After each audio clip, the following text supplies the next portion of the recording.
Yes, yes, yes, yes. Welcome to the stream, peeps. Welcome to the stream. Hope everyone is doing well. Hope everyone is doing well. Happy Sunday. So, how's everyone? We're back at it again.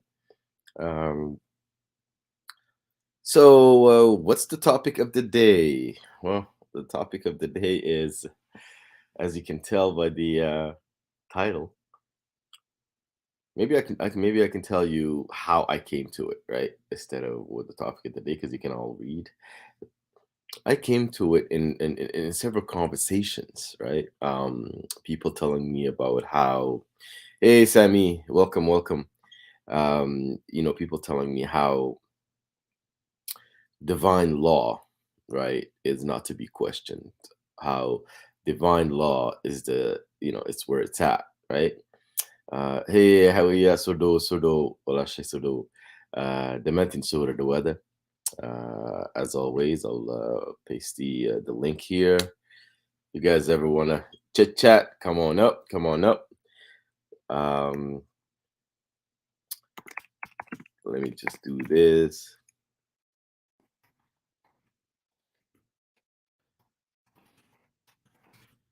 So yeah, so I was told that I cannot, كما دبحان ويان وحن السؤال اللي ممكن كريوه مقدس ويان divine law is divine law is God made. You understand? So I was in these conversations and I'm like, okay, so be it, so be it, so be it. Like say, can we compare? So let's say God given laws are the ultimate, right? If that's the ultimate, can we now, hey, secular Sakai, welcome, welcome. Um, can we now say, hey, let's compare? Let's compare God made laws or so called God made laws to man made laws, right? Let's see how they pan out. So that idea came to me because we have access to these documents, we have access to these things, we know how these things come about, we know how Sharia came about, we know that it's based on the Quran, the Sunnah, and all of, and consensus of the scholars.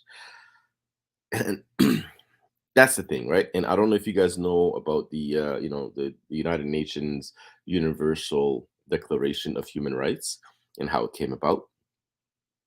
But essentially, the way it came about is, yeah, it was after World War II, and humans were like, "Yo, we can't do this to each other anymore. We can't be doing this. How do we go? How do we move on?" Right? Well, they came together. So a whole bunch of nations came together, sat down and said, as humans, what do we need? What do we like? What do we deserve? Right? This is what they came up with. The Universal Declaration of Human Rights. I think it took them, it says 3 years. It took them 3 years to come with that, to come up with that. And there's one, right? That people, it took 3 years for people to all agree on one thing. Okay.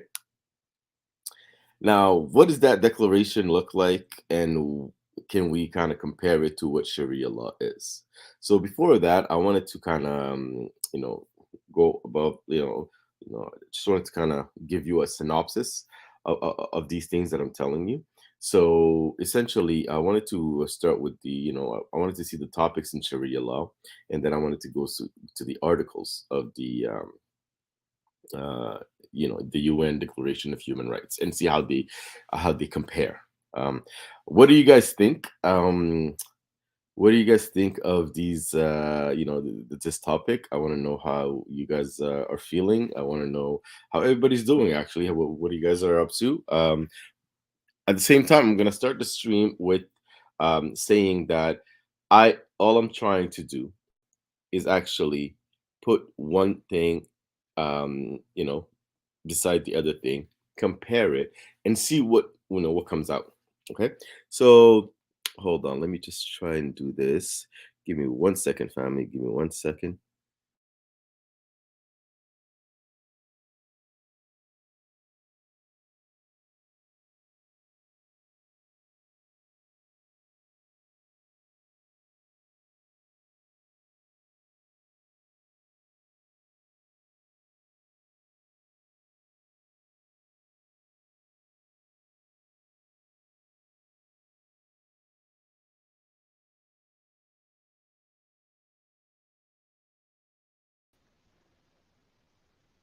Well, hello there, Nemo. How's it Hello, going? Norman. Hello, how are you? I'm good, I'm good. So do, wala shay. Salamat ba? Mahadsanta. Codkaagu gaaban yahay Nicmay. waa mahadsantahay huna waa mahadsantahay Aad iyo aad, mii aad iyo aad. maqasha hadda Iminkaan si fiican ku maqlaa. Soo dhawo, soo dhawo. You waran? waa fiicanna maxaa haysaan There, you know how it is. I told you, I'm trying to make a comparison. Intan isbarbar dhigaan doonaya. there is no comparison we know that sharia law is horrible so what is the comparison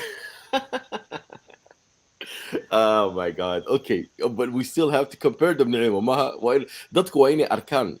Maxaa ku dhahay labadan wax haddii la isbarbar dhigo maxay noo soo baxaya maha? absolutely Okay. Marka waxaa doonaya adigu bagaad xagga ii joogtaa. Nacimo, just for those who you don't know, Nacimo has a wealth of knowledge when it comes to this topic. Um, waxaan doonaya Nacimo intaan sameyno article by article intaan dhex tagno maxaa ku Universal Declaration of Human Rights. Markaana aan yar barbar dhigno maxaan u maleynayaa waxay shareecadu ka sheegayso. Ka waran taas? go ahead it's amazing Yeah. Yeah. Okay. So let's start with the first one. I don't know until arki karayo ma garanaye. I can see ya You can see it. Okay. So, Article 1, Hakasa Kablabina. All human beings are born free and equal in dignity and rights. They are endowed with reason and conscience and should act towards one another in a spirit of brotherhood. Kawar. well that looks beautiful but gaalada iyo annaga isku xaq ma nihin Okay, let's talk about it. So that one, yeah all human beings are born free and equal in dignity and rights. شريعتهم maxay ka sheegaysaa Naciimay? Shariicadu maxay odhanaysaa? Are all human beings born free and equal in dignity and rights? Waa maya, soo ma? I don't think that's true we can all Mhm. say that in every culture ma fahantay okay Ha, we know what Islam says or we know in general what religion says right they all say like for example hadda you know slavery wali yeah, muusan cancelin like you know what I mean how is that marka all human beings have the same rights if you exactly. are willing to own another human being فهمتي That's it. That's it. yeah Marka حتى the other thing also is that is when you're born waxay yidhahdaan maaha inay everybody's born Muslim, soo ma? that's what they say yes Okay, so so that means if you're not Muslim, then you're not equal in dignity and rights markaas. Markaad weynaatid baad waxa lagu bareed qaadanaysaa bay yidhaahdeen soo maaha. So then when you grow up, if you're no longer Muslim, then are you equal in dignity and rights? no one is equal to Muslims horta ma fahantay Muslimka ka bara sarreeya within xasab soo ma. within Muslims laftirkooda they're not equal ma fahantay we know as a black people that we're not equal to Arab Muslims Very true. so Very yeah true. Very true. That's true. That's actually that's another good point. Okay, weliba xitaa carabta dhexdooda xitaa Qurayshta ugu khatarsan soo ma. yes So there's no equality. So we are agreeing that there's no equality in Sharia and the Universal Declaration of Human Rights official document. Article number 1 says that people are born free, equal in dignity and rights. So I think that's one on Sabarbar Digni Habidas. One could good bina. So what I wanted to do Naima Hawi just wanted to go article by article and just see what وحي شريعة كشيء عن أجنو عن قرنا نويا عندي سما yeah yeah one way absolutely قدرت كل شيء محك ذلك book Sharia law or محك article له أيام محك ذاي way like I wanted to horta show in that islaamku wuxuu ku xun yahay mataqaanaa ma lahan hal fikir ah sheekh walba mm. fikir uu leeyahay every sect have their own thinking so you don't even have a clear answer from any books like it's just like everybody's opinion code and how they want to put it on ha that's markaas ay yiraahdaan laakiin consensus baa la yiraahdaa consensuskii laftirkooda mararka qaar waa la isku khilaafaa maaha waa run haddii la waa isku run khilaafo qof walba marka waxaa la siinayaa adiga just follow which one you think is right for you that's it yeah that's it that's it okay all right so let's keep going let's go to the second one because after that I'm gonna see the topics in Sharia law waxaan anigu ka helay weeyaan the Wikipedia waana runtaa weeyaan madhabyo badan baa jira there's so many different schools of thought so many different sheikhs sheekh kasaba dee fadwadiisu la soo baxaya qof kasaba jaab ku haystaa baa la moodaa diinta so let's go to the second one the second one waxaa lagu leeyahay Naciimay article number 2 Everyone is entitled to all the rights and freedoms set forth in this declaration without distinction of any kind, such as race, color, sex, language, religion, political or other opinion, national or social origin, property, birth, or other status. Furthermore, no distinction shall be made on the basis of the political, jurisdictional, or international status of the country or territory to which the person belongs, whether it be independent, trust, non self governing, or any other under limitation of sovereignty. So, the most important part, حكوا وحويا, without distinction of any kind, such as race, color, sex, language, religion, political, or other. Marka dadka yaa la kala soocin weeyaan. Article number 2. What does Yeah. Sharia say about that? Dadka maa la kala soocaa mise waa maya? I don't think anything good will come out of Sharia, but we know clearly that Sharia will not accept this. Yeah, it's not gonna accept that people are all the same. Way diidantahay shariicadu soo maaha that people are the same. hadda aayadda dheheyso kale mataqaanaa in ka hadlaysa litacaarafu oo kale qabiilka ay ku leeyihiin ma ogtahay qofka inuu Ha isku ha gartaan waaye, but the truth ha. waxa waaye within xitaa qabiilaadka way isku yasaayaan, saktigaa kasoo jeedid waa lagugu yasaayaa. And where is that right, walaalo? Like really in Islam it does not say clear. Mhm. Example waxaa kugu filan oo kale hadda mataqaanaa two people oo isjeclaaday inay Ha ay zina waxay ku tilmaamaan iyaga ay sameeyaan oo kale ma aragtay hadda ha dhagax in lagu dilo ayaa la keenay soo maha inuu sinka ha hadiya qofka weligiis guur soo marin. Where is ha rape? Where do they ha. stop in rape? Where is any ayah or any Islamic maxal theology that says nobody is allowed to rape and there is a rape? Then sharcigaas ayaa jiro qofka lagu qaadaya ma bahantay. It tells صح. you there's no such a thing as equality within sharia. Something all lovely ah xitaa saas ama laba qof oo isjecelna dil waaya is totally the opposite of human rights iyo waxay u advocate garaynayaan in sharia law. And we all know Uh, that any country sharia law ka shaqeynaysa is absolutely horrible. warun meel ay ka shaqeynaysaa ma jirto. Anigu I don't see it working anywhere to be honest I with you. lived in the Arab world, believe me, there is no such Hay. thing as sharia law. Like, you know what I mean, Bante? If Yeah. they disagree with you, I think the worst punishment is just if you say something about in aniga Sacuudiga iyo Imaaraadkan deganaa, for example, haddii Mhm. aad wax ka sheegtid political leaders oo kale adigoo aan diintii waxba aadan ka sheegin laftirkeeda ayaad ku galaysaa baxar weyn ma fahantay. صح. Haddiise aad maxaa la dhahayay aad disagreement yar ah ku samaysid diintana waaba they will never, you know, your family will never see you. So I don't know real sharia waxa la dhaho inay ka shaqeynayso because a lot of them are just like into an American secularism, but they can't do anything about it, the majority of the people ma fahantay. صح. صح. And we all warun. know that here meesha aniga aan jooga I was very afraid xagga markaan joogay.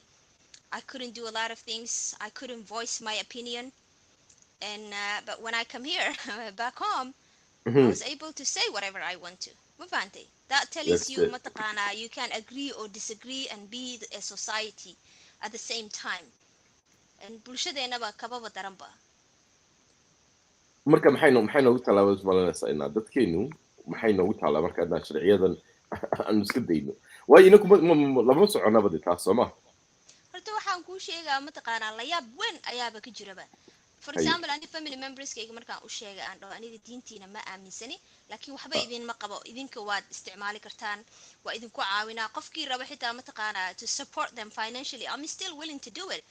ha. The shock, the craziness, the insult. I'm like, I didn't do anything to you, why are you going this crazy? I still Well, want to be a human being. I want you to have the same rights as me.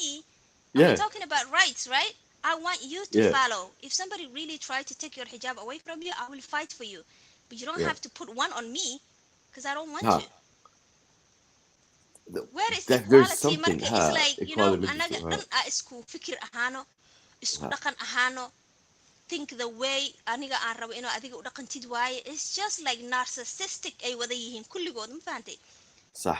And that tells you that we are better human than them because I still don't dislike my family and I always help my family, but they are the one is like I have to hide even where I live because of them. That is not right وعجيب about Islam. Really is crazy. وعجيب. That is crazy. That is so And crazy. as a woman, it's too much for us ex-Muslim women, ex-Muslim Ha. Somali women especially. Like I will That's be go it. to the gym and a Somali man will see me with a tie and he'll start harassing me. Abba Somali matid. Abba madaxa muxuu u daboolneen. Why is that your business? This is a free country.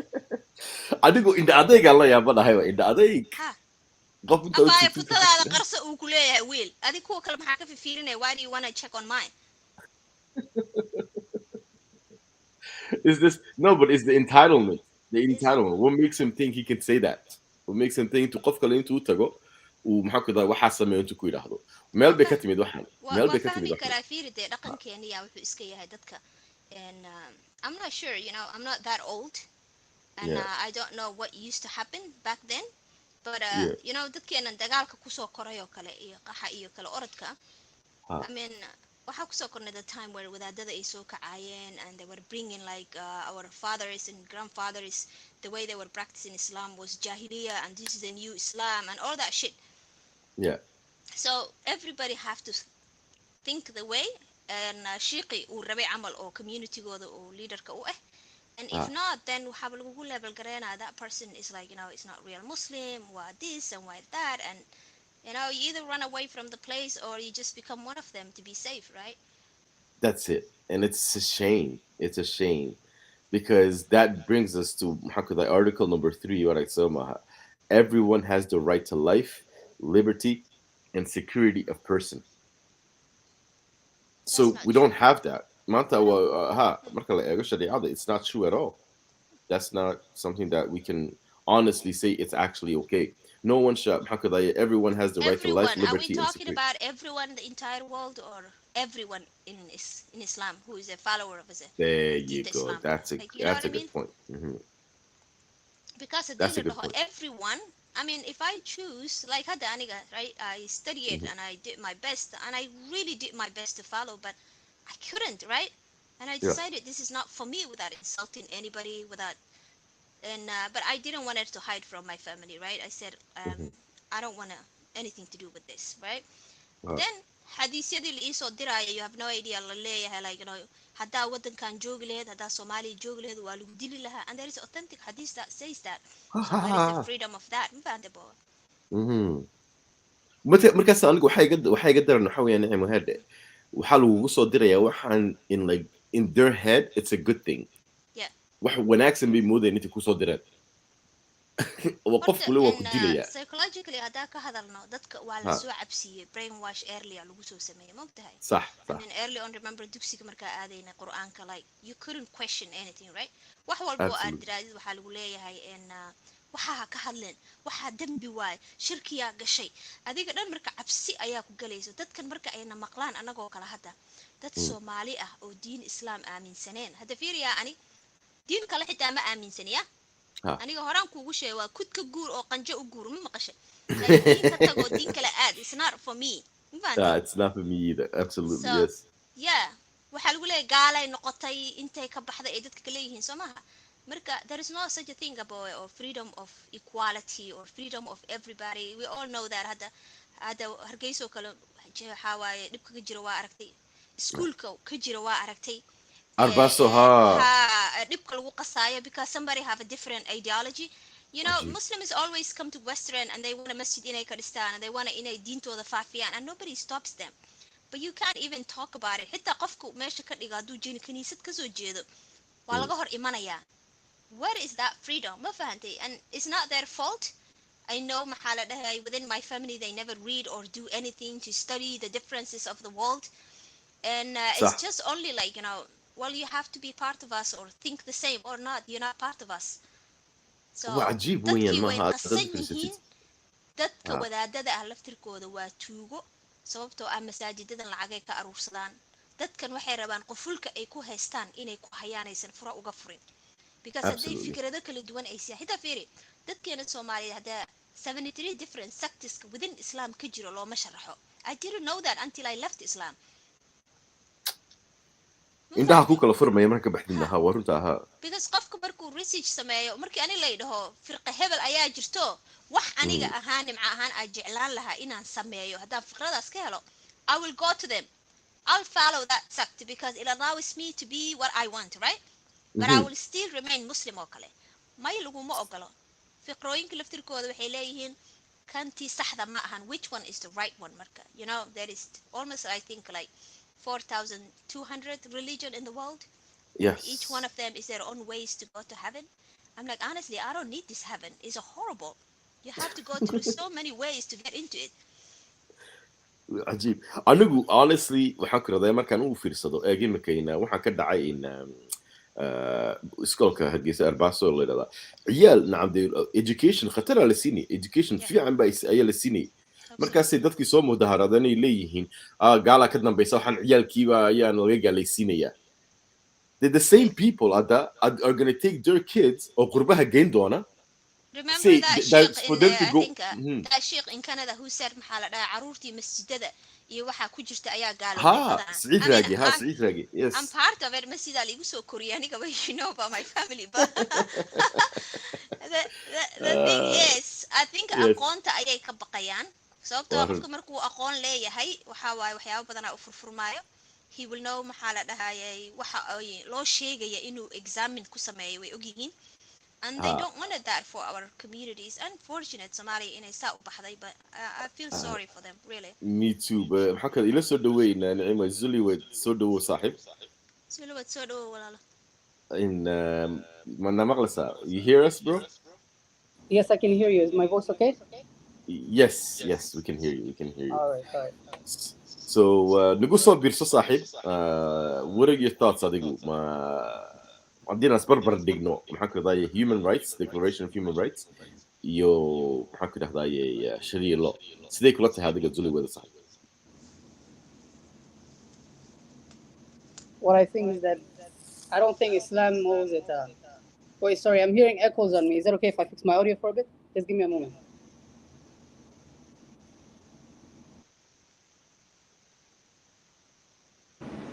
Okay, can you hear me now? Yeah, clear. I'm still hearing echoes. I don't know why. Maybe it's just you. We can hear you. I don't know. I can hear you very clearly. All right, no problem. Repeat the question, Nino man.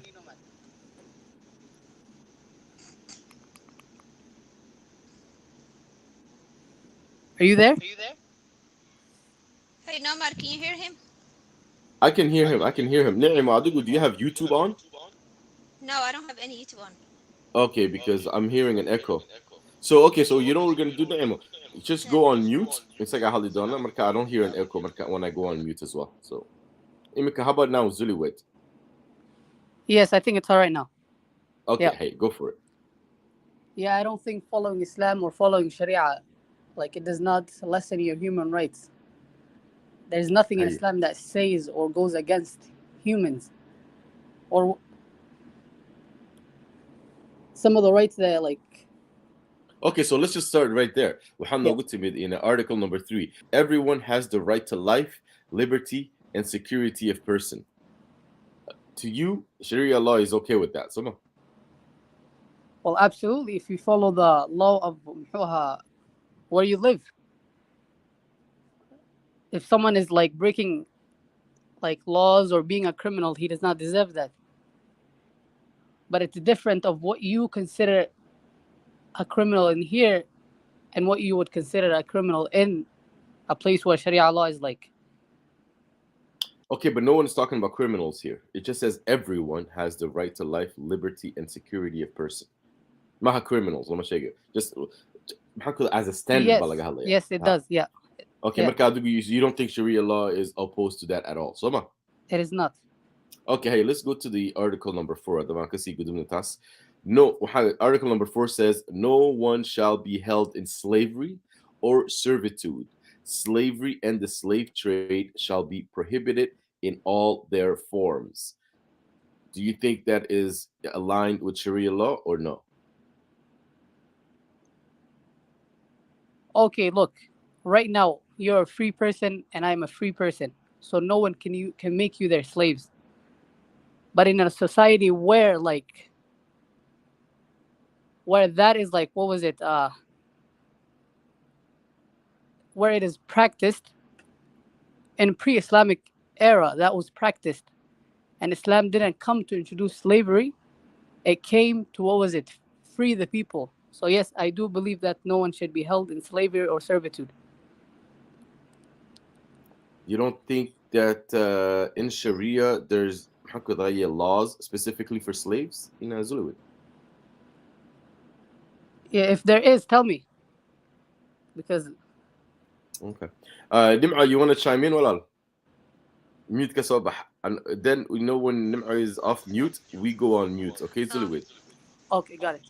Okay. I just want to ask my brother, Boot, and I think he's a Muslim, and I don't think he knows a lot about Islam.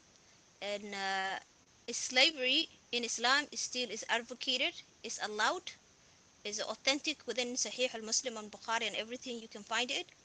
I don't know in normal ina xasuustid sheekh hargeysa jooga oo jira dhahaya xitaa in haddii aad salaadaada lama aqbalayo miya haddii aad ka carartid masterkaaga oo kale adigoo Ha. slave u ah marka my brother waxaan rabaa inaan weydiiyo kale n muxuu ka wadaa qofna lama raba in la own gareeyo unless xilligii ay jirtay because as they say nabiga wuxuu ogaa all time and everything, right?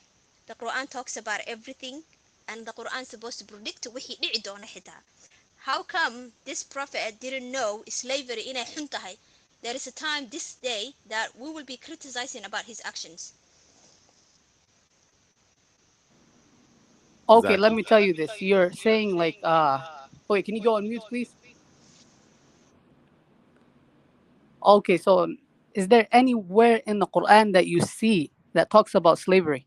You're picking some hadiths like we don't know where they came from, that you're saying if someone is disobedient to their master, their prayer doesn't count.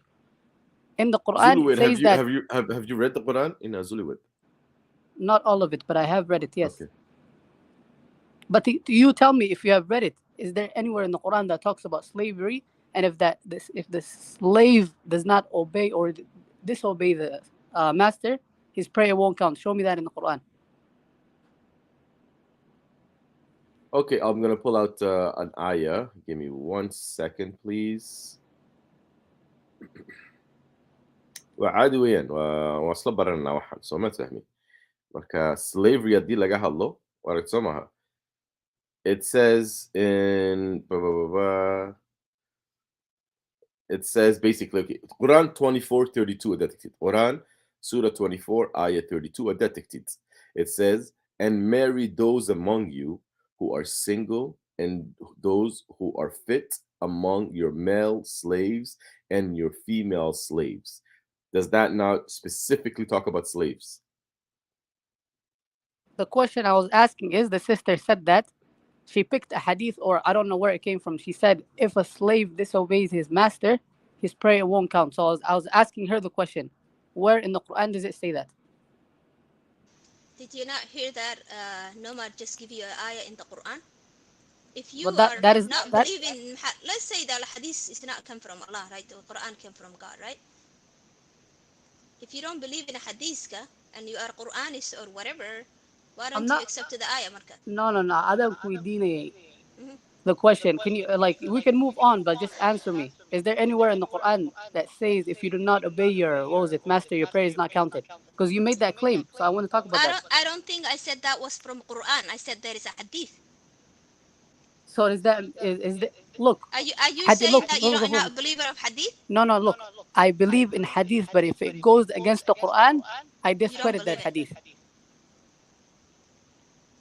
Okay, And that is reasonable. But there is many ayat in the Quran that talks about slaves also.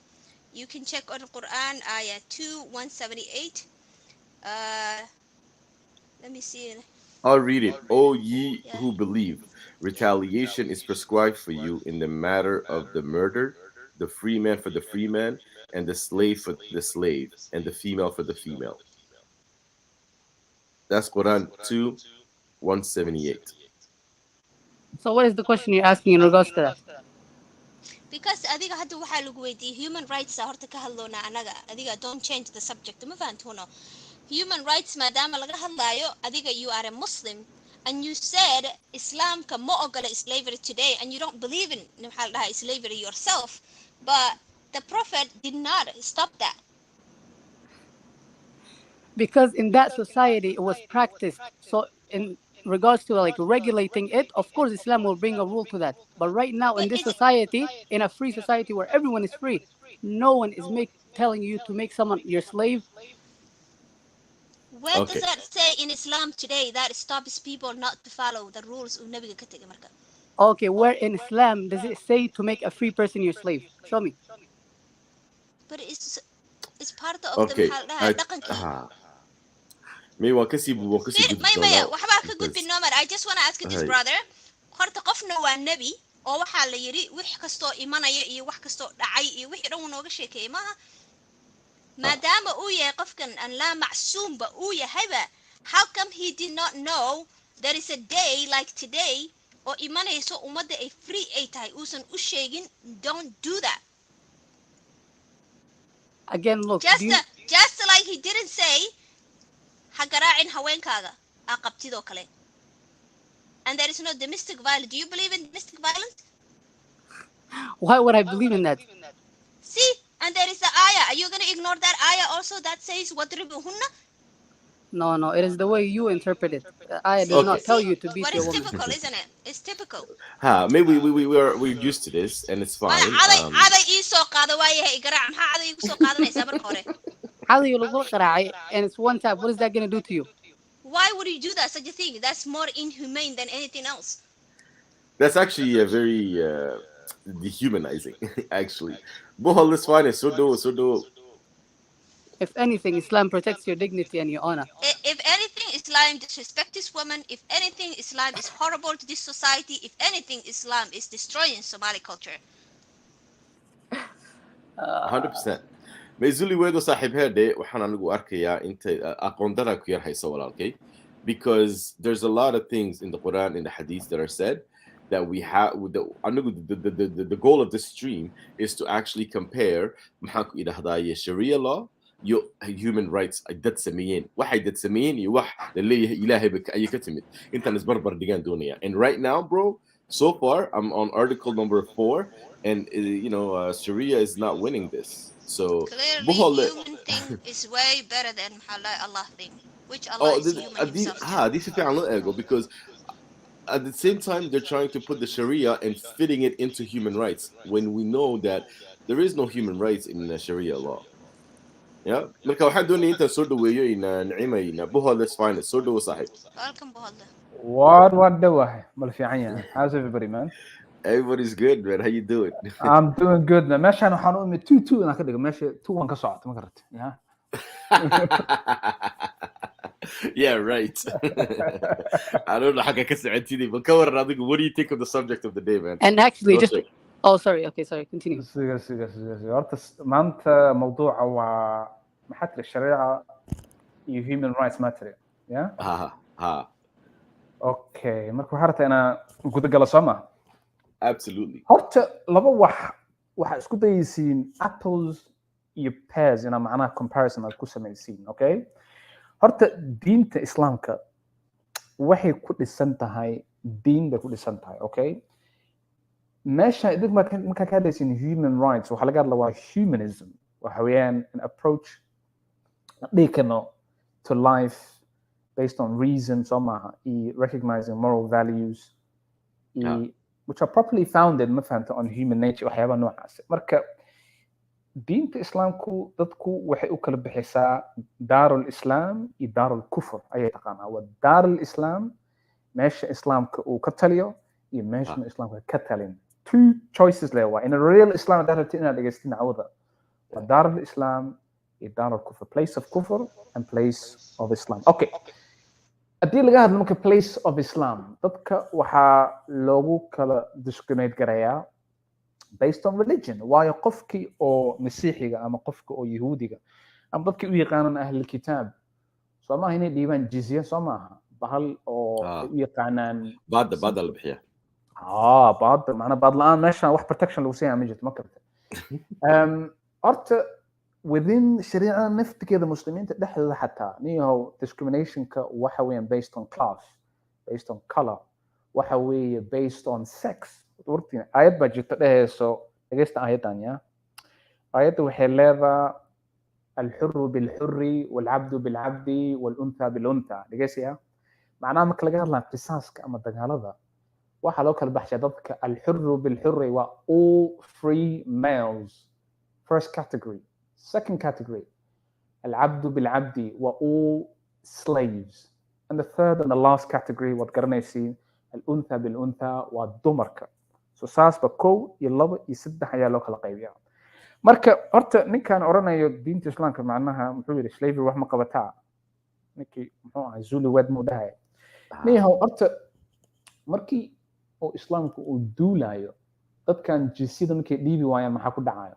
Qofkan hadii la weydiiyo jizyada uu dhiibi waayo maxaa ku dhacayo? Dadkii markay sameynayaan expansion khulafaa ar-rashidiinka markay sameynayaan expansion how did they get all of this land from Syria iyo wadamadan kale sida u heleen without slavery waxyaaban marka wuxuu sheegaa horta niyo Zulu aan ku sheego horta iska dhaaf quraana khilaaf iska dhaaf ahadiitha khilaaf iska dhaaf consensus ijmaaca khilaaf iska dhaaf culamadii ahli islaamka culamadii waaweyn kulli waa dad khilaaftay niyo marka waxaan ku leeyahay hadaan muslim tahay wad aqbalaysa quraanka iyo xadiidka iyo ijmaaca iyo aqwaal ahli ilm iyo aqwaal macnaha waxyaabaha noocaas waxaan dhihi lahay macnaha you don't really have a leg to stand on waxa ku fiican Zulu ina ku socotid ina dhahdo waxa wax hore bay ahaa jireen laakiin maanta waa laga baxay that's it's a weak position laakiin والله أقبلك أنا لكن ولا قكرة yeah we can say you know what markaas waxa jira waxshiya waxay barbaric times savagery dad waalan baa jiray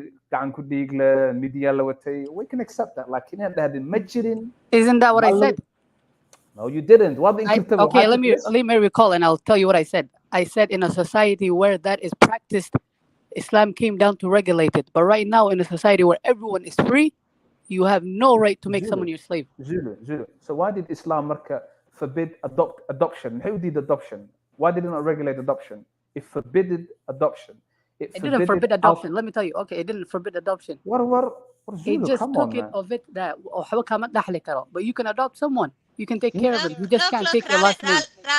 I can tell you, brother doesn't even know the history behind why adoption was said no to. ما دب ملا دان كسو عنو نيو ماد let me make one more final point here orto nino mad I want to stress this point you cannot have human rights protected under a state unless you separate religion and state okay illa ay kala bixisid diinta iyo dawladda lagama yaabo inay dawladda protection siiso macnaha muwaadiniinta okay so secularism provides protection like in Dustur adwiha deen it protects dadka who are adherents to that deen ma fahantay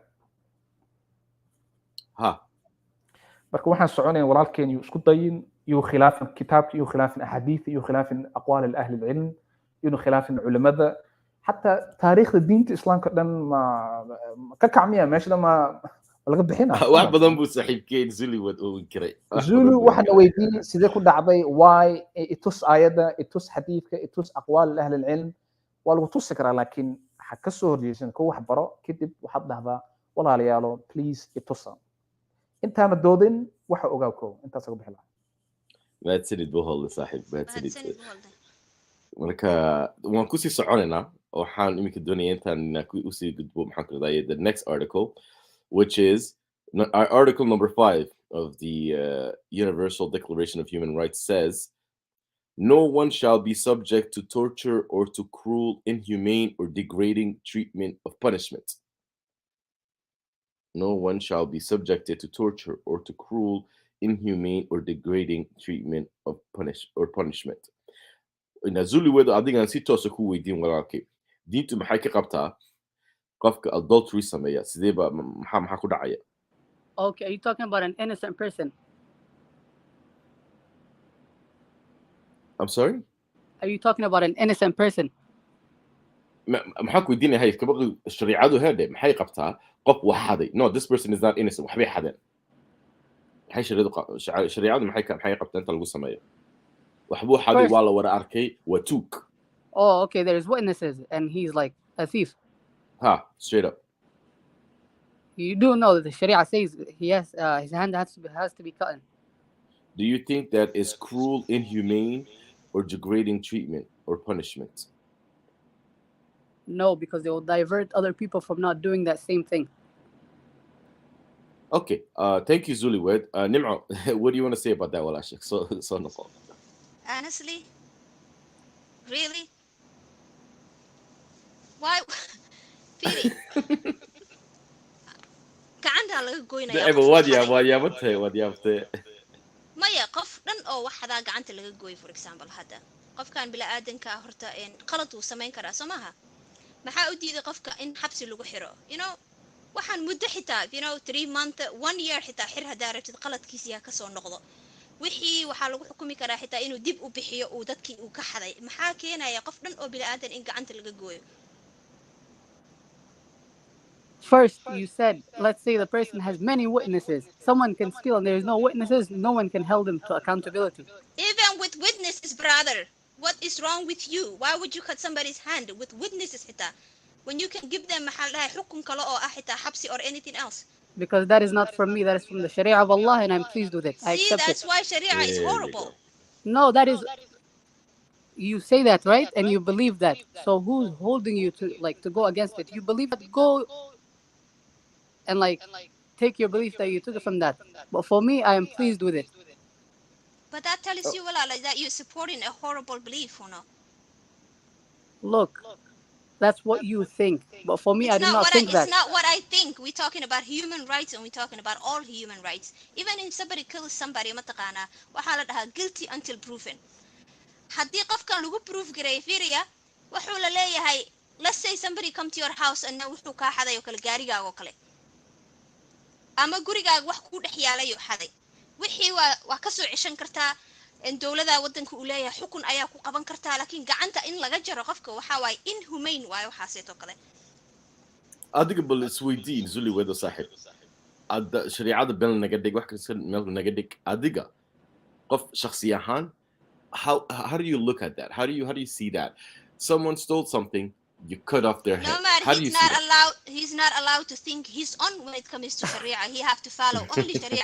I wanted my brother to say it's not something I will do, but he will say he will agree with it. Haddii shariicada ay ogolaanayso.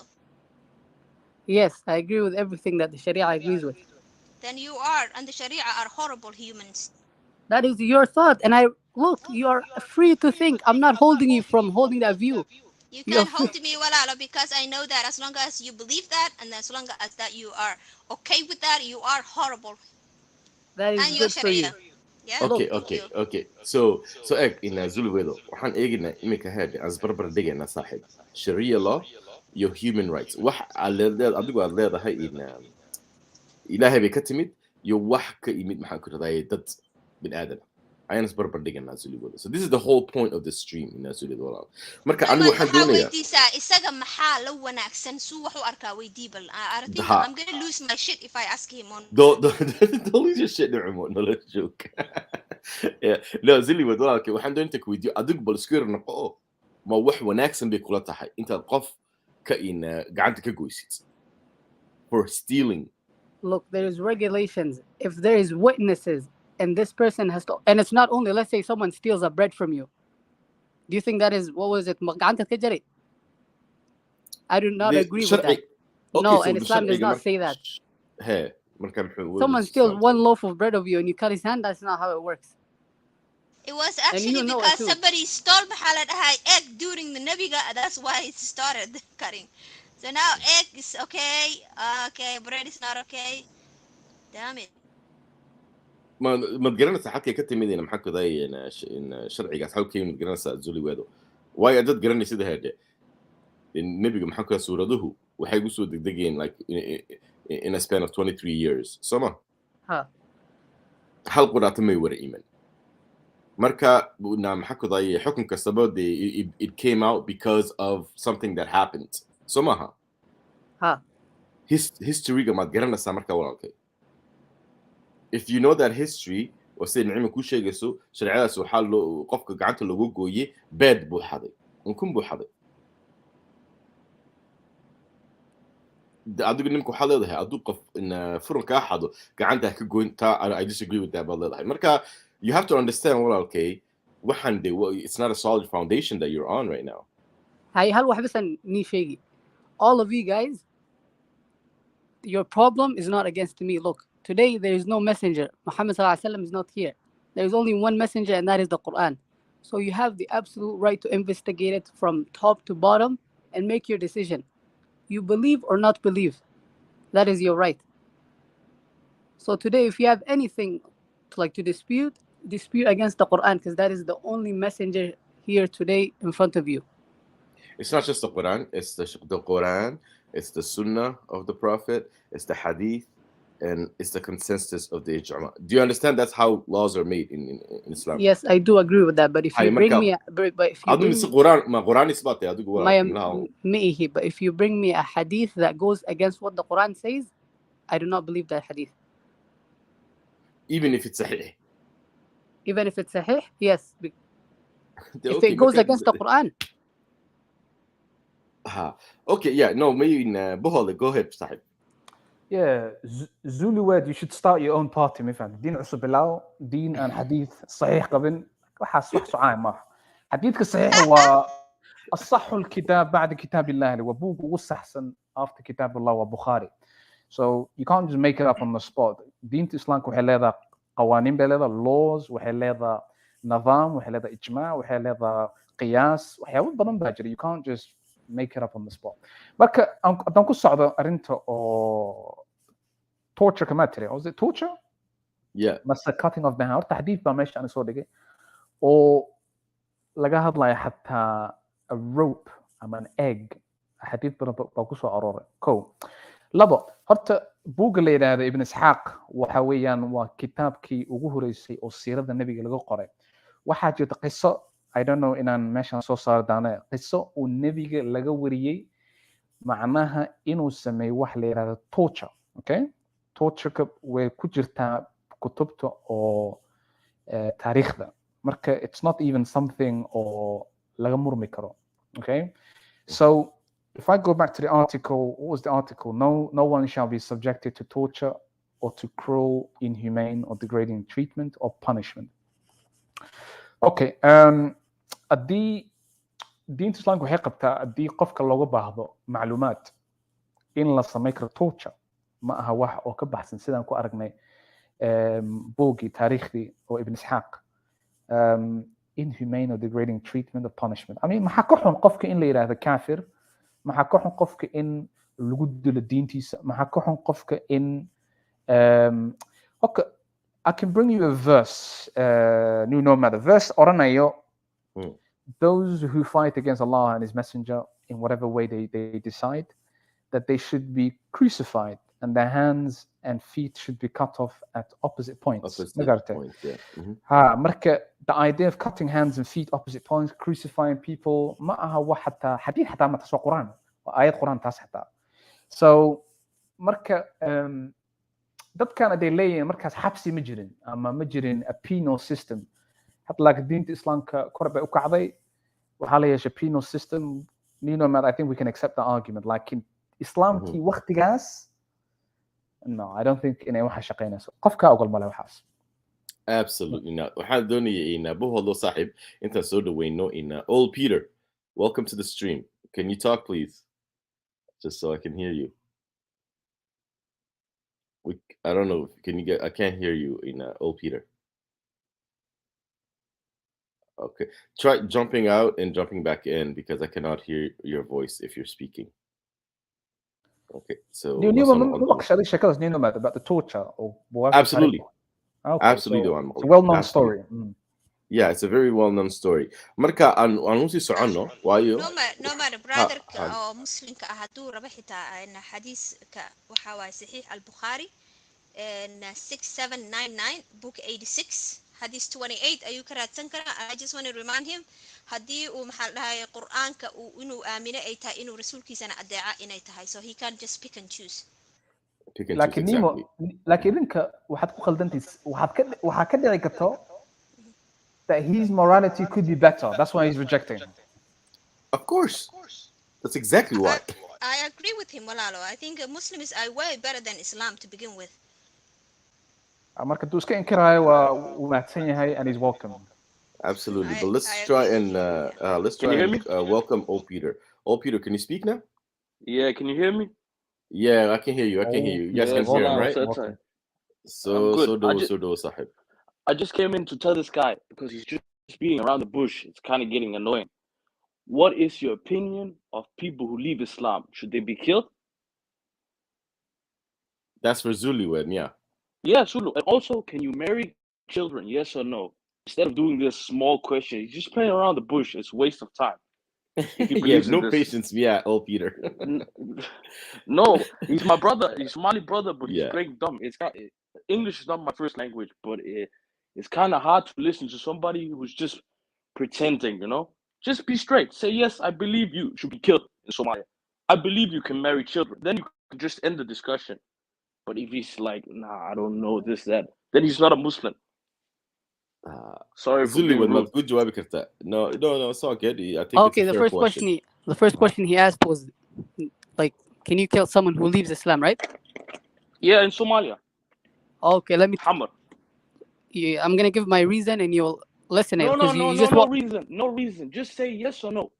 You're not brother. That is you're not how the it sheikh. goes.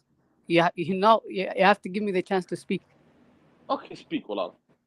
Okay. Let's say someone who doesn't he's just a Muslim by name. He doesn't pray, he doesn't fast, he doesn't do any of like the obligations of Islam, and you hear about that guy that he left Islam. What is the reason for killing that guy? He wasn't even Muslim to begin with. But a person who was like a scholar, let's say that guy leaves Islam and he starts like spreading blasphemy. Yes, I do believe that person should be prosecuted. Zulu, Prosecuted wait, how? wait. Should he be killed? Yes, he should be killed because he's spreading blasphemy. Say this. Thank you. Say this. This is what people want to hear. Okay. What about children? Can I marry children?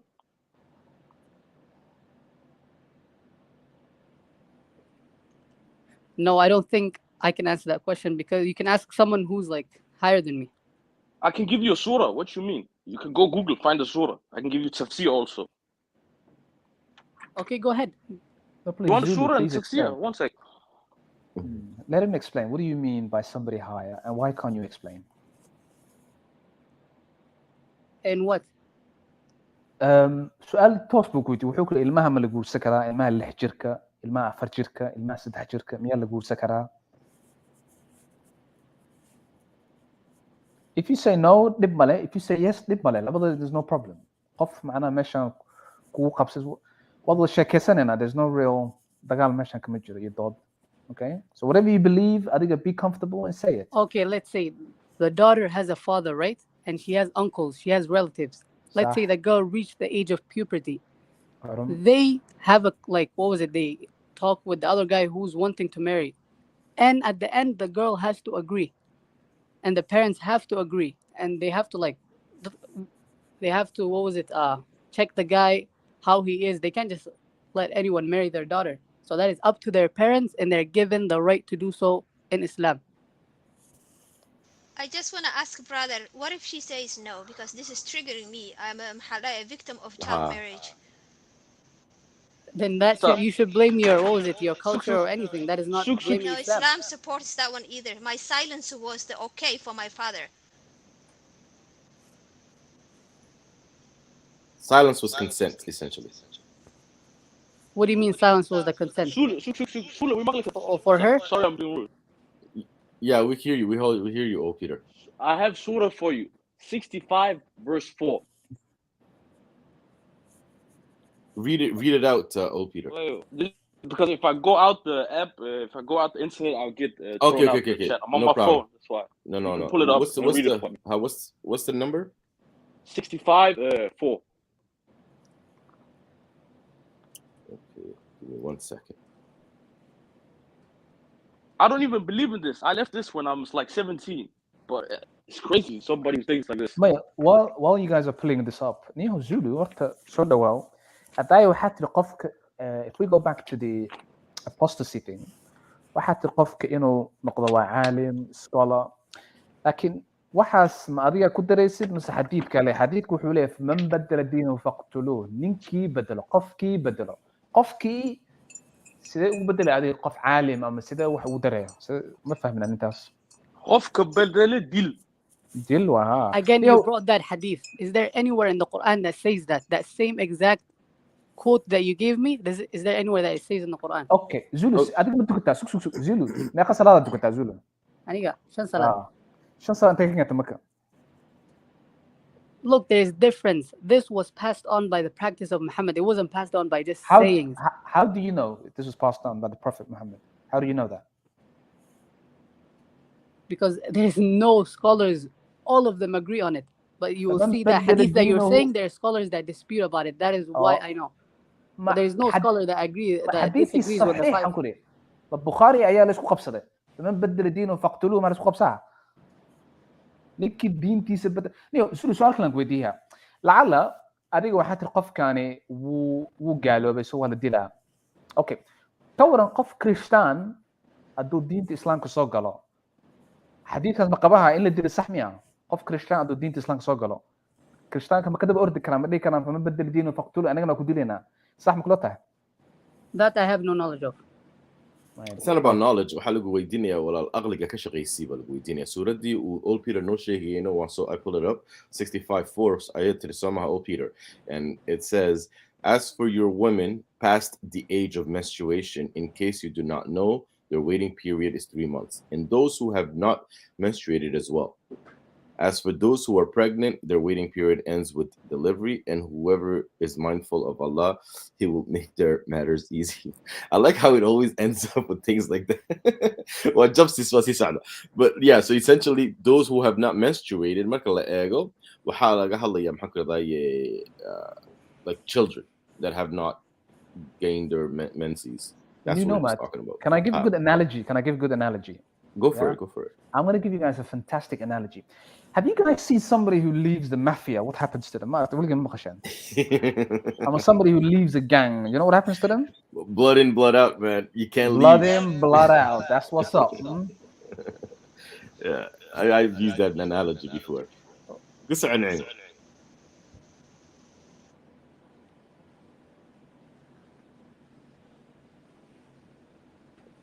نعم waxaan inta doonaysaa hada shid wala shay marka waxaan doonayay inta ku sii yar soconno in if you guys don't mind okay waan kasii gudbina marka zuli wedo saaxiibdi markasta maxaan ku daay I don't want to turn this into an interrogation adigu laakiin as waxaan u arkaa maxaan ku daay intaan aad aqoon badan aan u lahayn in islaamka so ma fahmin and I understand that you're just trying to figure these things out now and appreciate that at least what joogta wana la joogta wana la sheekaysanaysaa marka waan kusoo dhaweynaynaa anigu waan barbaan saad oo kale walaalkay u fikiri jiray oon maxaan ku daay aan muslim u ahaa lakin once I've opened up the books once I opened up the hadiths wax badan baa iga soo baxay oo ii cuntami waaye oo shakhsigeygii bini'aadamnimada ka hortagay markaasaan isweydiiyey how can this be from a higher being if I a mere mortal can correct it and can see the faults in it the mere human beings haddaba waxay qoreen waxaan lagu leeyahay the articles of the Universal Declaration of Human Rights which we'll get to article 6 baan ka hadlaynaa imika article 6 says everyone has the right to recognition everywhere as a person before the law dadnimadaada ayaa maxaan ku dahay lagu aqbalaya in the Declaration of Human Rights dadnimadaada marka zuli wedo adigu maxaan ku dahay shariicadu maad u malaynaysaa intay dadka u aqbasho dadnimadooda do you believe that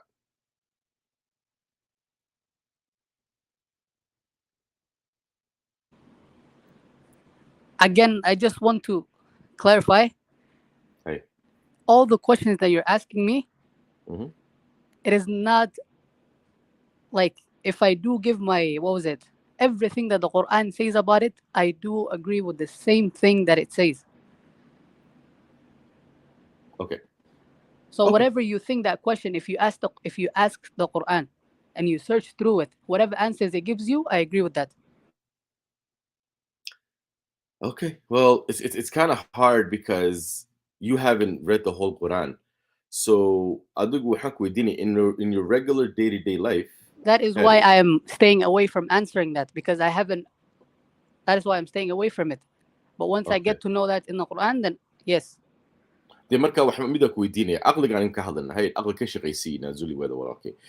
If you were to or hope this piece of paper and its things are written on it, I want you to sign this contract.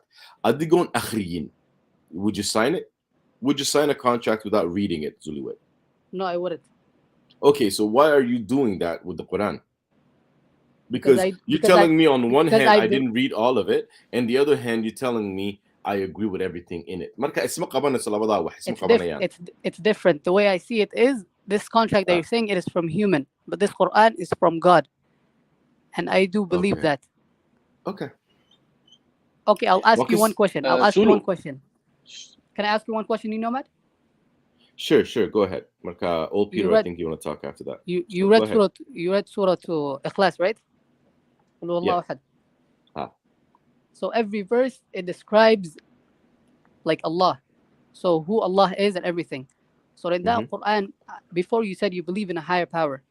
So in everything that Surah says, do you believe every ayah in Surah to Ikhlas, the higher power that you believe in, is it the same? Whether it's the same or not, that surah doesn't offend me really. That surah is a non sequitur because I don't have to. How could I tell you? Yes, I agree with it because it doesn't really offend me. It doesn't do anything for. وَقُلُ اللَّهُ أَحَدٌ Allahu Samad لم يلد ولم يولد. I think that the way it's said, how could it's said, it's from a specific time. لكن وحي لا it doesn't offend me at all. I don't need to believe in it. It's I can give that door is white. Do you believe in that? It doesn't make sense. It's just a statement from a specific place in time in a Zuluwed. Marka anigu adan kulay maxaan ku daayay in ibiyo waqban min sana hay herde. The tas ana itala how I define it, how I do those things. So much fahmi. So to answer your question, I don't have a problem with that surah Ikhlas. To answer your question, I don't have a problem with it. Old Peter, you wanted to say something. Old Peter, you want to say something? Sorry for integrate. I can't even say it. Like doing a police interview on you, Sulu. My bad. I'm not trying to be rude. No, old Peter. We're all friends. We're all just talking. It's no problem. Zulu with no one Scarlet. He can defend himself and he can talk for himself. Like as long as we're respectful, I believe we can have any kind of conversation. Go ahead, old Peter. Okay, I just want to say he was kind of disrespectful when he says you should kill apostates because you're apostate, right, Nomad? Yeah, I apostated from the deen of Allah. Absolutely, 100%. Yes. So he agrees you should be killed, but let's just ignore that. Let me ask you, Sulu, what's it called? Is prostitution wrong? Sorry, say that again. Prostitution, like a hooker. Is it wrong to go to a prostitute, have sex with her, give her money, go? Okay, yes, you said it's wrong. Everybody heard he said it's wrong. Okay, you said before the Quran is from God. Yes or no? Yes, it's from God. The Quran is from God. Yeah, okay. In the Quran, there's a verse where you can pay for temporary marriage, temporary mut'a, you know? You can pay, you can have fun, marriage, you can go away. Yeah. You can have fun, go, pay her, and go away. So you just said the Quran is wrong. You know that, right? Okay, for me to believe you, again, bring the verse that you said that allows that. Bro, but okay, wait, let me ask you. If I bring the verse for you, are you going to say, I'm out of this? Are you going to keep the same opinion? Because it don't make sense. If I bring I will the verse, not. I'll continue investigating it. I'll continue investigating it. Yeah, no, old Peter, I think this is a great opportunity for our brother Zuliwe to actually learn because he hasn't seen these things so much. Marka, let's not give him an ultimatum. I do know that let's just show it's him. Shias who still practice it, but many of the Muslims you asked, mut'a is something that was abolished. Let's just show him, and then that's it. Okay, understand. I just want you to think about it, okay? If I give you the verse, no, I know mut'a. I know what you're talking about, and I know that it was abolished. Okay, a long time ago. Okay, wait. Okay, where is it abolished? Where is it abolished? How is it abolished? If it's in the Quran, how is it abolished? Can you tell me that? Again, let me see that ayah. And I'll get back to you. Wait. Let's say if. Sorry, I don't know English, my good. If it's in the Quran, can it be abolished? If. Look. I don't know how you say it. Sorry, my English is not that good. You're saying it properly, old Peter. If it's in the Quran, can it be abolished? That's a good question. walaalkaas Zulu kaas hadda iska diido adada waa shiica ka waran aw ma malakat aymanakum ka waran taas Again, look, I you're don't. asking me questions. Me, Every question I that told you're you, I asking told you, me, guys. I want to tell you, every question Okay, you're okay, asking okay, me. okay, okay. There's a Sorry, sorry. raalli noqda abo wuxuu dhahay everything uu qur'aanka aaminsan yahay anigana waa aaminsanahay so what is the point Yes, of pushing it's into like as Nim'a No, was no, saying, no. she was kind of like shaming, saying that you're not thinking for yourself. I'll admit that my intellect, I give it to Islam because I believe the basics of it, and whatever everything Islam says, the Quran says, I agree with it. even if it is bad. What do you mean, even if it's bad? I mean, cutting somebody's hand is horrible, right? Do you agree that? It is your thinking that it's bad. Oh, awesome. Okay, well, I don't know. You're Maybe funny, we'll guys. continue with. No, but I think he's learning the old Peter. I think he's learning, bro, and we should encourage that. I Like, hope. Why? Learning what? You're learning about your deen. Zulu. Nomad, can I add one thing? Yeah, Yeah, go for it. I'm hearing an echo. I don't know what it is, but it's okay. Horta waxaa jirta wax la yidhaahda qanaaca. Qanaaca is like religious conviction. Qofka hadduu yahay convinced, waa macnaha waxaad aragteen qanaacada dadka heerka meesha gaarsiin karta. Hadda nimankan al-shabaab ama ISIS waxay u suubinayaan waxyaabahay suubinayaan waxay ka tahay qanaacad oo diiniyan. Macnaha they've religiously convinced that this action or this amar or this commandment came from God. Marka waxay ku qaadanaysaa qofkaas a lot of I don't know, a lot of research, a lot of awareness iyo asking himself some questions. But like qofka tuu ku qanca wax uu ku dhahay wax walba jawaabtay ku jirtaa. I don't know, it's a slippery slope and it's a very dangerous road. waxaa fiican walaal quraanka xataa saas uma hadlo Zulu. أفلا يتدبرون القرآن قرآن كم كفكرة مياه معناها قرآن حتى وحكوشة that you need to think for yourself at the very least حتى صح ما غلط. Okay, there is pillars of faith. Do you think, like the day of judgment, it is a matter of like faith? You think you need to think about that and examine it? You will never know if there is a day of judgment. There is no day of judgment, boy. سوق لكن Zulu لكن okay waxa غيبك waxa unseen waa ku fahmay inta iga dhig laakiin waxa ka hadlaysa apostasy waxa ka hadlaysa cutting of the hands waxa ka hadlaysa hijab waxa ka hadlaysa killing of murtad waxa ka hadlaysa dawlad. You're talking about real life stuff. You're not talking about things that may or may not happen in the hereafter. So we're talking about we're talking about the Universal Declaration of Human Rights. كما هدنا أركان الإيمان ولا Islam كما هدنا وحن كان the Universal Declaration of Human Rights. Article 6, everyone has the right to recognition everywhere as a person before the law. Nino ما تنقص على قطب كاس Article 6. كويس. Well, evidently it's false because that في the caliphate أما الخلافة الإسلامية مثل هذا. The only people that can inherit it are the Arabs. Among the Arabs, it has to be Qurayshi, right? Among the Quraysh. Marka hadith bajir hatta ku sheegay hatta it's not even, I've just put it in the chat. Marka even if it's the last two people on earth who are Quraysh, they are to be the head of the Islamic empire. Hatta hajr Sheikh al-Islam Ibn Taymiyyah, from the most famous shuyukhs of Islam, wuxuu yiri sababtu waxay tahay dadka carabta waxay qabaan superior aql, superior tongue, is superior intellect. Okay, that's a lot why of Somalis agree with him too. That's the sad part. yeah, so it's superior aql, it's superior tongue, and it's superior etiquette. That is why even if there are two people on earth who are Qurayshi from the tribe of the Prophet, they are to be selected no matter what. If it's Qurayshi or they're from the Quraysh, they are to be selected. Mark, where is that? The right to recognition everywhere as a person. How are we equal before the law? So they could I agree with you, really, yeah.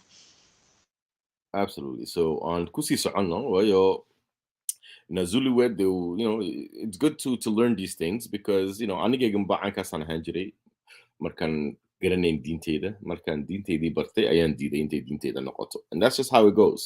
You understand? Marka waan kusii soconaynaa. Waxaa kaa soconnaa, waan iloobay. Article number 8, everyone has the right. Article number 7 bahed. Okay. Waxaa kaa soconay, Neil. Okay, so Article number 8 says everyone has the right to an effective remedy by the competent national tribunals for acts violating the fundamental rights granted him by the Constitution or by law. Marka waa fair trial baa laga hadlaya xaq soma fair trial so lagama hadlayo if the this reminds me of the testimony of a man is worth that of 2 women soma is that a true thing? That's in Sharia, isn't it? Absolutely.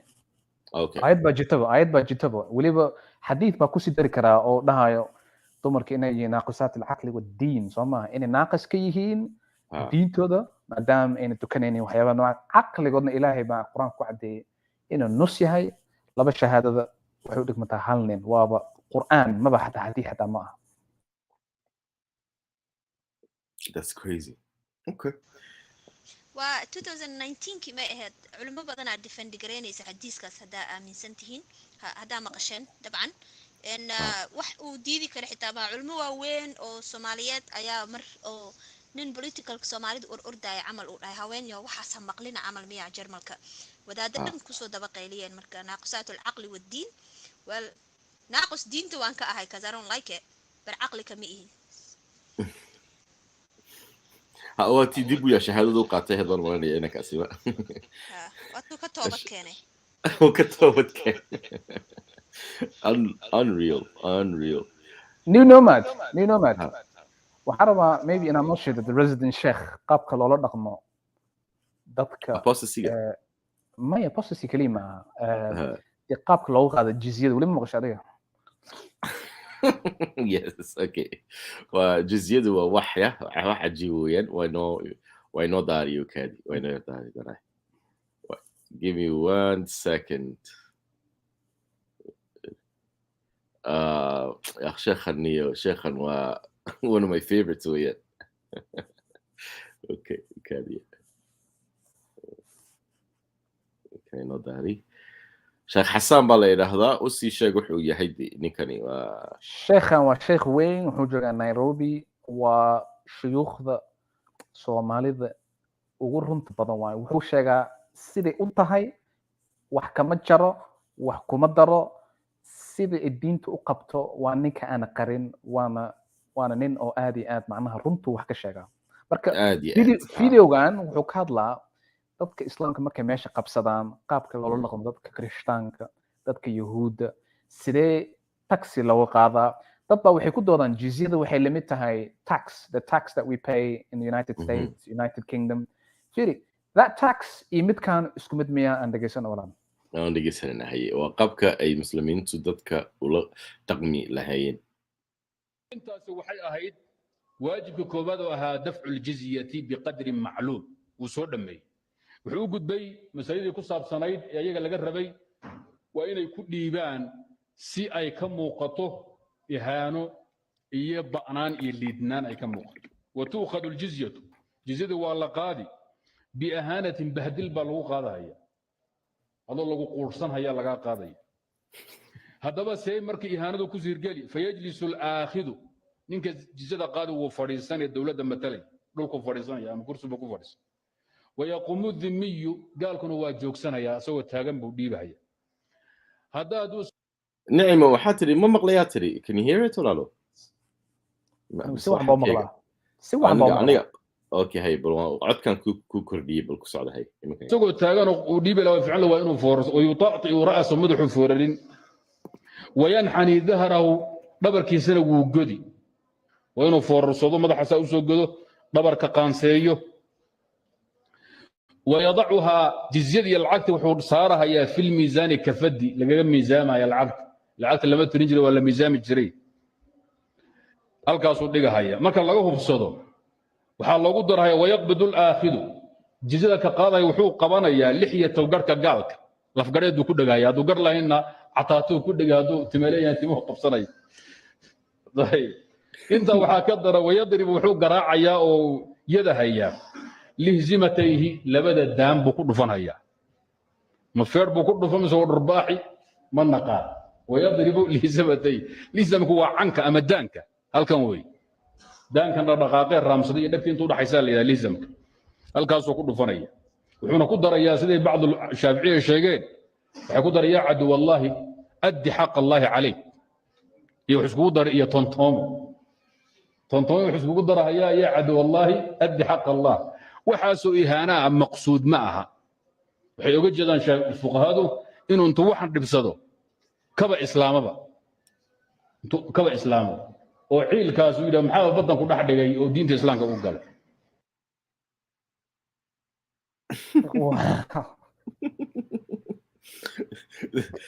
zuli wedow ka waraniyo saaxiib ma wax fiican baa waxaas soo xun Zuli with I think he's a deep thought. I don't know. No. You know, this guy is just uttering. I would say it.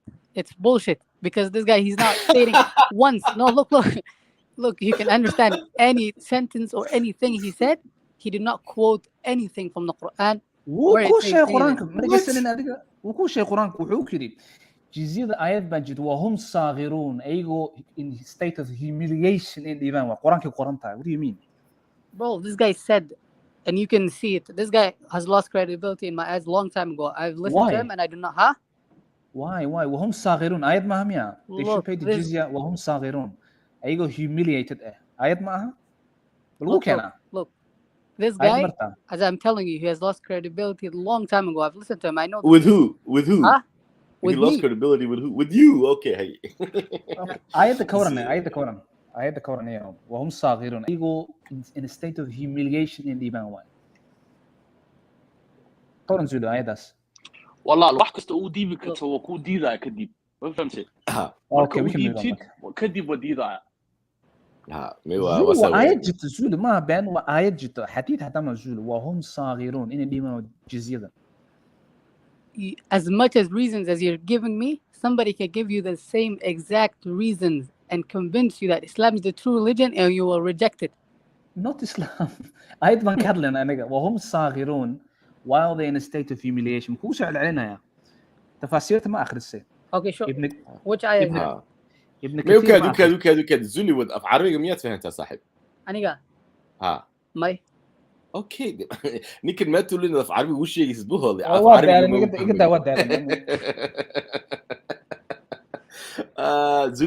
That is why I'm saying all of the opinions or like the questions that you guys are asking me, whatever answers that I give you, you cannot say that, because this guy lacks the knowledge of that, because Islam is not true. There is many people that you can see. And you can, as I said before again, the only messenger here today with you is the Quran.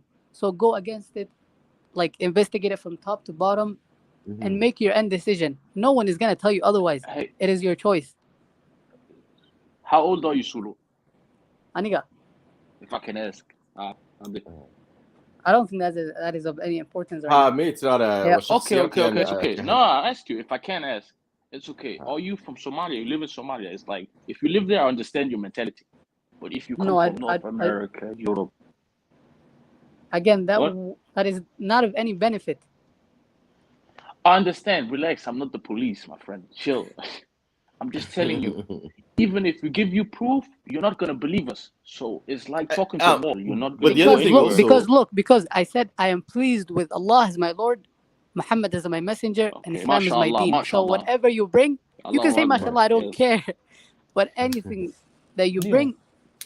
زولو سؤال ممكن يذكره هرت عادي أفكارته ما لقى هذا الكلام we not talk about ideas أيضا لقيني وعدي أنا قم أسكت ضينا إن الدين تكاسر just let's talk about ideas كليا okay يفهم زولو can we talk about ideas without okay bro what kind of ideas are you saying the whole thing has been about the Universal Declaration of Human Rights بعوض لقى هذا لا يواحد كقبته these people who brought the declaration that you're talking about, who wrote it? It was the United Nations. It was in the United Nations. So it was. Do you know that in their Supreme Court, they have Muhammad as one of the greatest lawgivers of the world? Who are you talking about? Oh Lord! In the U.S. Supreme Court. Are you? Ain't no way. Let him continue. No. You guys are making jokes now, bro. No, I think I checked it. Okay, be honest. Have you guys ever heard of that? I have heard of it, but it's not the way you're saying it. Okay, let me see the way that. Okay, I'll listen to you. Go ahead. أنا علمي قرأت. Okay, dhib male, dhib male. I think waxaad ka hadle Muhammad was voted #1 in, I think, the most influential man, somehow influential or Not that influence. one. No. That is that guy wrote that book. I'm talking about in the U.S. Supreme Court. I am They have- Muhammad Akatalio, the U.S. Supreme Court. Is that what you're telling me? No. They have in their chamber. They like depicting the 18 greatest lawgivers of the world. They have what was it? Amu ku jira Genghis Khan. Amu ku jira dad kale. Of course, there's other people in it. What does that mean? Hey, what is that proving exactly? I'm not sure what that's proving. I'm telling you guys, the people who wrote this for you guys. They didn't write it for us, first of all. أنا أفهم wuxuu ka wadaa Zulu way saxi kartaa. Waxaad ka wadaa human rights waxaa laga keenay diinta Islaamka. Soo ma? Is that what you mean? No. No. No, he's basically saying qofkan aad diintihiin kuwan aad u tagteen baa ayaa aqbalsan. I think that's what he's trying to get at. Correct. So madarig. Laakiin waxaan ka hadlayno waa afkaar. Kama hadlayno like accolades iyo waxa lagama hadlayo. Waayo qofka waxa idhi anigu waxaan oran karayaa he was wrong. Waa oran karayaa. Waana ka debate garan karnaa taa. So ma fahmin. Just because some dude said something, and that's the US. Anaku waxaan ka hadlanaa the UN. UN waxay ka dhigan tahay United Nations Zuli wada saaxib. So ma fahmin. United Nation bay ka dhigan tahay. So United Nation Declaration of Human Rights ayaan ka hadlanaa. Kama hadlanaa US ka. So ma fahmin. Again, look, I've brought it up last time when I was here again, and I've said to you guys, in the Quran, there's a verse telling you guys, believe or not believe, it is your choice. So again, you're finding all these reasons to justify your reason of leaving Islam. You're already given. You're saying believe or not believe. But you just said that if you leave, you should be killed. You just said that too. So marka adigi aa given smuggling. Adigi islama socotid marka adigi.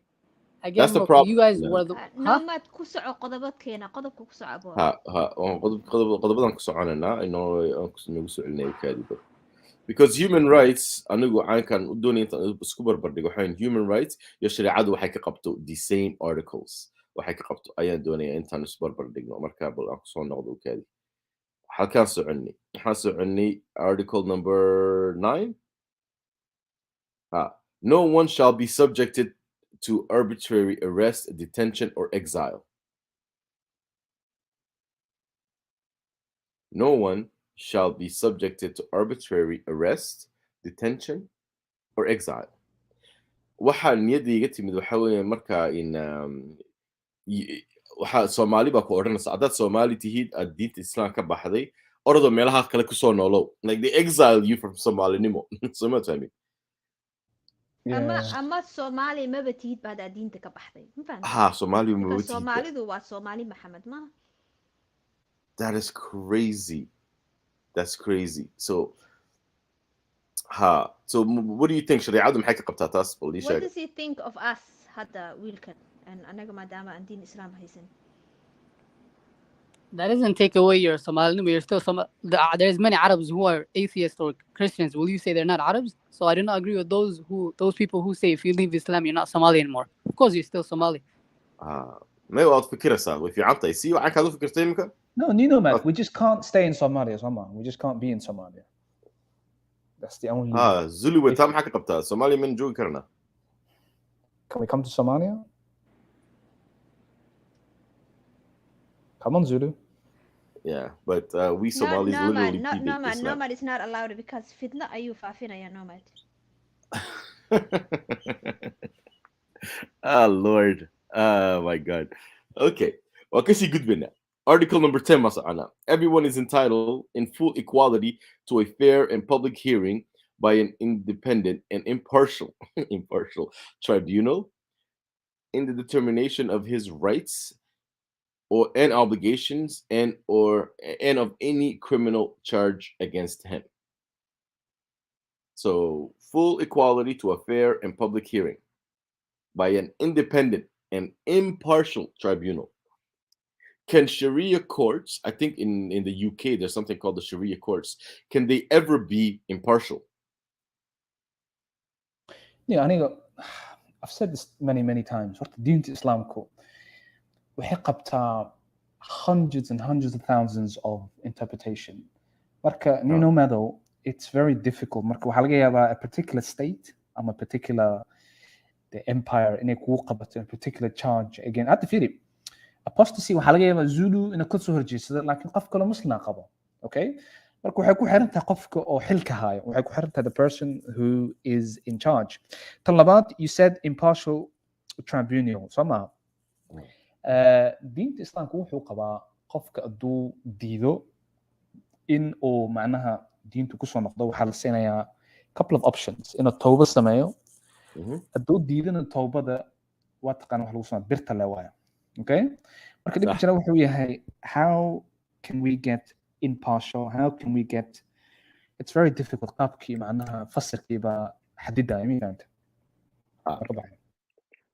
سعد waxaan kula soo dhaweeyo tukaha madow iyo TJ soo dhawaada asxaabta. Do bro. Thanks. How's everybody doing? You guys good, yeah? Yeah, good. Long time no see, man. I know, man. So do tukaha ma garanay inta ku maqli karana saaxib mute ba ku jirtaa, but let's see if we can hear you. War malay maqlaya. Waa lagu maqlaa iminka ha si fiican saaxib si fiican soo dhawo niyahow. Yeah? fikirkiina ka dhiibtay bal tukaha madow iyo maqlaysa. Waa ku maqlaa adigu ma maqlaysaa tukaha oo Do you hear us tukaha? We hear you. Can you hear us? Finally. Warni how saddex bilood dhibaatadan way haysay. Haye. So nama maqlaysid laakiin. Ha si fiican ma ku maqalnaa. Adu ma maqlaysaa? War way maqlaysaa. Waa ku maqlaynaa saxiix adu ma maqlaysaa.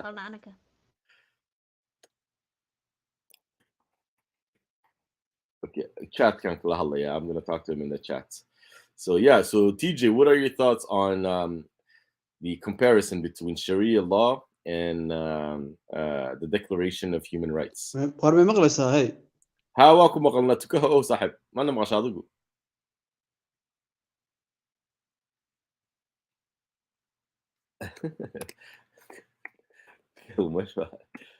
We hear you. Yeah, hadan maqlaya. Niyo waana telefoonka iska bedelo fucking Android ku waana daaqada ka tuura. Ku socda bar. Hagbad baan ku galanaa oo ku soo diranay. Ku kacdo. Oh my goodness. Yeah. Hasabeenade. Yeah, TJ, can you hear us, bro? Yeah, bro, I was just waiting, you know what I'm saying? Okay, yeah. So, what are your thoughts? First of all, how you guys been doing, you know what I'm saying? Magac Somali man ugu salaam fante, you know what I mean? Yeah, honestly, man, I'm a huge fan, you know, of the Declaration of, you know what I mean, independence, you know, every lawgiver, you know, every law in the United States, fante, as a true patriot, you know what I mean? God bless America, I was supposed on top of that, right? Yeah, but if you look at the Sharia law, right, it's kind of fucked up, bro. Think about this way, right? If someone steals, and you know they did a mistake, we all human beings, right? People do mistake, right? But how can you amputate someone, you know what I mean? It's kind of fucked up, right? You know, say 22, 23, you steal, I know stealing is wrong, whatever, but then you lose your arm, your hand forever. That's kind of fucked up, bro. You know, if someone does zina, bro, then you fucking lash them and stone them, it's kind of fucked up, bro. You know what I mean? That's generally my opinion. There's no comparison about it. Like, you know what I mean? Right is right and wrong is wrong. You know what I mean? Is you know what I'm saying? Is the Sharia law all fucked up? Bro, you can find good in everything. But if I open the Mein Kampf, right, of Hitler, I can find some good in there, right? You know what I mean? Anything I can find good in if I want to, right? But then the Sharia law is so good, right, that the Muslims don't even live in a Sharia country, bro. Peep that, bro. You know what I mean? Like, how do you say, you know what? I love the Sharia law. I want to implement it. There's a video I think I can send it to you right now where they did interviews in Minnesota. Fox did it. And they were asking Somali people, yo, do you want Sharia law in the United States? Like, yes, we want Sharia law here, we want it. I'm like, what the fuck? And then, bro, these niggas, like, they leave their country. That's fucked up. These Arabs, you know what I mean? The thing is, bro, like, Islam in the West is kind of watered down, right? So they think Sharia law is all great, bro. It's a fucking theocracy, bro. We can't have a religion. I'm saying, yeah, go ahead. Yeah, that reminds me of there was an Arab leader that said Arabs will vote for Sharia law, then they will immigrate to a country that doesn't have it. So they will vote for Sharia law, but like they're gonna leave. Yeah, they're gonna leave somewhere else. Vote with your heart or your head, yeah? So Absolutely, yeah. the one you have up right now, is that the UN, or which one is it? This is the UN Declaration of Human Rights. Bro, if you peep this right, Article 10, right, says everyone is entitled to be fair, public hearing, and independence, impartial tribunal in determination of his right and obligation of every criminal charge against him. But on the Somali constitution, but it's like the same, right? But Article 11 says, regardless of sex, religion, regardless of sex, religion, ethnicity, a tribe, everyone shall have equal right under the law. This is, bro, they copy this shit, bro. I just noticed that now. Article 10 and Article 11 sound the same. It sounds the the same. Article 11 of the Somalia's the constitution. the federal 2012 one. Some people say it's not like fully up there, but it's argued there and there. But to land, yeah, this kind of sounds the same. But to land with my point is, at the end of the day, right, bro, it's kind of like, come on, man, we just had like, bro, how can I live in a country, bro, where like someone needs a mahram, that's Sharia law, a woman to go outside, she needs a mahram with her, like, what the fuck? Like, Yeah, you know what I'm saying? Like, how can you lash someone for having sex, bro? You know what I mean? What the fuck? Well, you guys have did it, man. Zuli wed in Shubuhat Kita Kibu Hussein, and he had to go. Marka Zuli wed u socday. Marka waxaan doonay inta Zuli wed ku yiraahdo, please and please waxaan aad aaminsantahay iska akhri. Please and please try to read the contract before you sign it. Waan ku wara dhalanay daan Soomaali nahay, nobody signed a contract here. We were all born into Islam. Balakin markaan wax ka baranay amba wax ka aragnay ayaan waanu baadnay. That's the thing. So Zulu taasaan ku oran lahaa, because every time also, like we were asking him questions, but he didn't know how to answer these questions. He didn't know how to answer these questions because he was never asked these questions. So I wanna intaan maxaa ku dhahay yurgud biyada salaan gaara ah kiraado, we love you as Somali, our Somali brother, lakin u fiirso waxaan aad leedahay waan aaminsanahay waayo anaku waxaan taaganahay, doesn't matter what you believe, we are Somalis and we can live together regardless of our belief system. Adigu hadaad diidan tahay, we can see which one is better. Like, I don't have to be a hafiz of the Quran or a freaking philosopher to understand, well, this one is inclusive and this one is exclusive. Marka diintan ina dul saaran daan Soomaalinahay, xaq indihii bay inaga tirtay, wayna ina tirtay. Waayo dadkiini isma aragno imika hadda kadib waxaan isku arkaynaa war muslim maa tahay, Soomaalinimadiiniyo markaa tirtirmaysa. And that's, if nothing else, Zuli wedo saaxib, taa u yar fiirso, please. So Ni'imo, okay, walaashay, if you have to go, thank you very much for joining us today. But you want to say some last words before you go, Ni'imo? waa idin salaamaya dhammaantiin waxaa waaye aad baan kaga qaadan walaashay. I'll see if I can join next week. Yeah, wonderful talking to you all. Waxaa waaye qofka hadduu dhaga xiran yahay uu dhaga xiran yahay, waxba lagama dhaadhicin karo. So I'm wishing the best for my brother. That's it, and that's damirkaaga caynkaa ku sheegaya soo ma. Yep. Thank you so much, Ni'imo, and please come back again. Hey, come join us on Sundays. I will. All right. Okay, well, have a wonderful day, everybody. Bye. Big fan of your work, man. Just want to say that. Bye. That's your head me, but yeah. But yeah. So yeah, guys. Yeah, bro. I think if he's a kid, this guy Zulu, maybe he's gonna learn. But if he's a grown up and he says it's okay to have sex with children, it's okay to kill people who leave Islam, I think it's too brainwashed, I hope he leaves, but I don't know. Like Ollie, it's not him talking. It's not him talking. I know it's not him talking. He's scared to say his real answers. I know. qofka hadlaya isaga ma aha. So we need in la dagaalno afkaarta, ma fahantay? Not asaga. Afkaarta hayo fikradiisa wana laga hadlo weeyaan. Like the one that diverged said, Zuli word is a confused soul. Waq, bless him. Waq baan ugu ducaynayna, absolutely, because I feel like he's also just learning. But like old Peter, you remember like when you first realized, oh, wait a minute, this is crazy as today. Yeah. Before that, you were believing in it, right? Because you never had a reason to doubt it before. Yeah, you're right. This is crazy. So everybody comes to those realizations at different ways. So much fahmi. Anigu personally, dan ska hallo old Peter. In din to hanu bahay din difa. I was actually defending Islam. You understand? I was defending Islam. and so it forced me to read the Quran and the Hadiths and all of that. Markasan Idi, what the hell do I believe in? I don't believe in this. It's crazy, NCD. You know what I'm saying? But I had to open up the Yeah. books. I had to open up the books. Inta kale wa emotion based, adi kale. Or was But this guy, like look at the things that he was telling us. Oh, Nabi Muhammad, they see him as one of the greatest lawgivers. These are rhetorics that people like, repeat. It doesn't mean anything. You understand? I know this. Like when we used to be Muslim, we used to say, Islam means peace. You don't know nothing. But if somebody brings me stuff, like if somebody brings me, hey, you can marry children right here, and I read it, then automatically I'm gonna say, that's too much. But he was like, no, it's okay. You get what I'm saying? Like if I showed you before when you were Muslim, I showed you can marry children, would you leave or no? Hell Leave yeah. the code? Of course. Hell yeah. But we showed this guy. He said, nah. He did like he started stuttering. Because he doesn't know. Honestly, he doesn't know. Because what's happening in his mind is that we're questioning something muqaddas something adi. You know what I mean? Thanks for this. Look, it says 1,350 years ago. There is a strong Arabian army on the door, and we basically have three options. We pay them an expensive tax. 2, they slaughter me, steal our possessions, enslave our children, and rape our daughter. Or 3, we convert to a new, merciful, and rightful religion. Well, I don't know where the hell you find these things at. That's what's up, man. I don't know.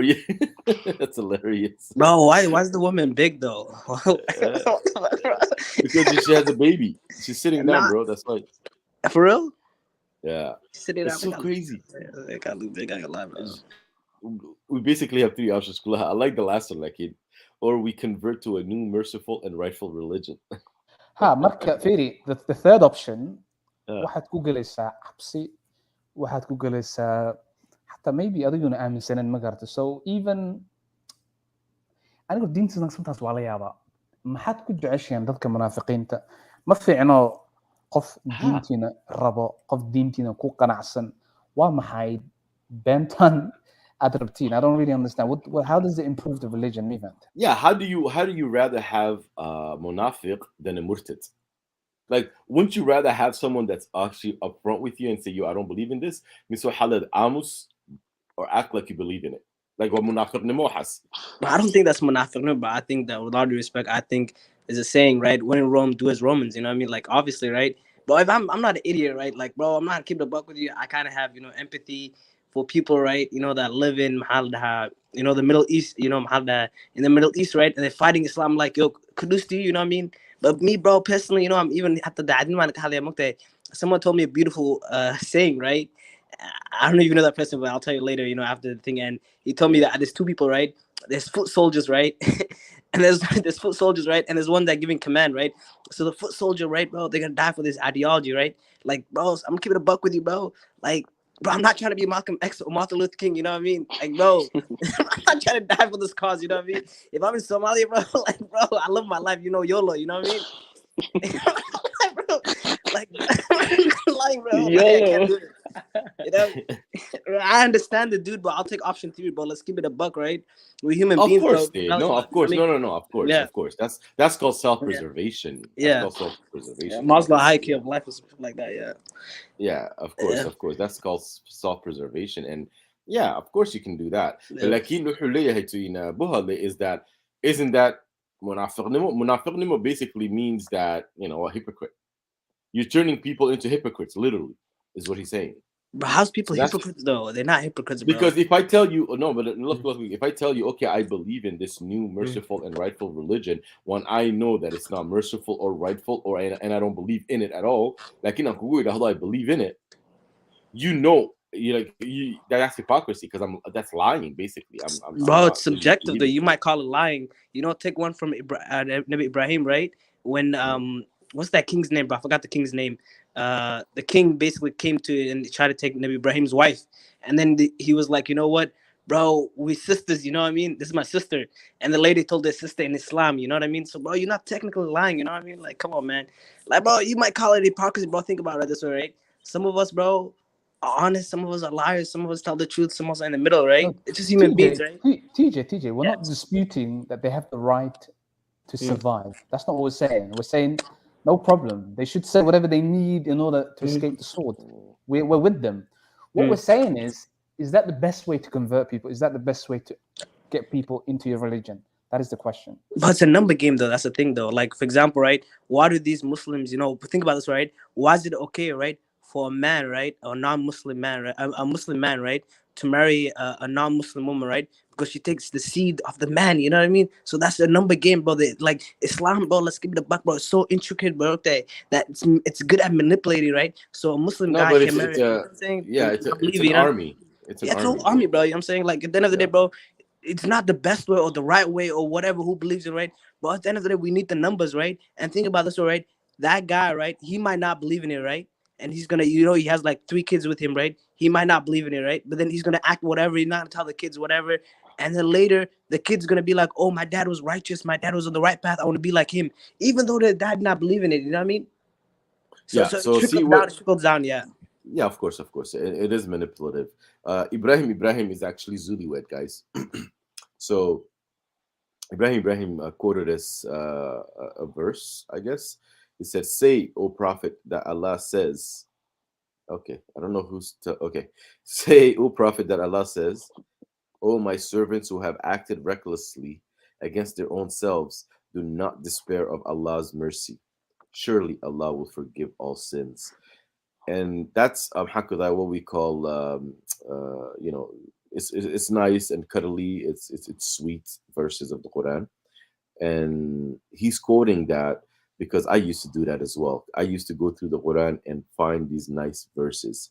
That was the last leg I was standing on, because waxaan doon intaan iska dhaadhiciyo, no ilahaygu maxaa ku dhahday, he's merciful, he actually cares about people, because that's Ibrahim Ohede or Zuli Wedo Sahib.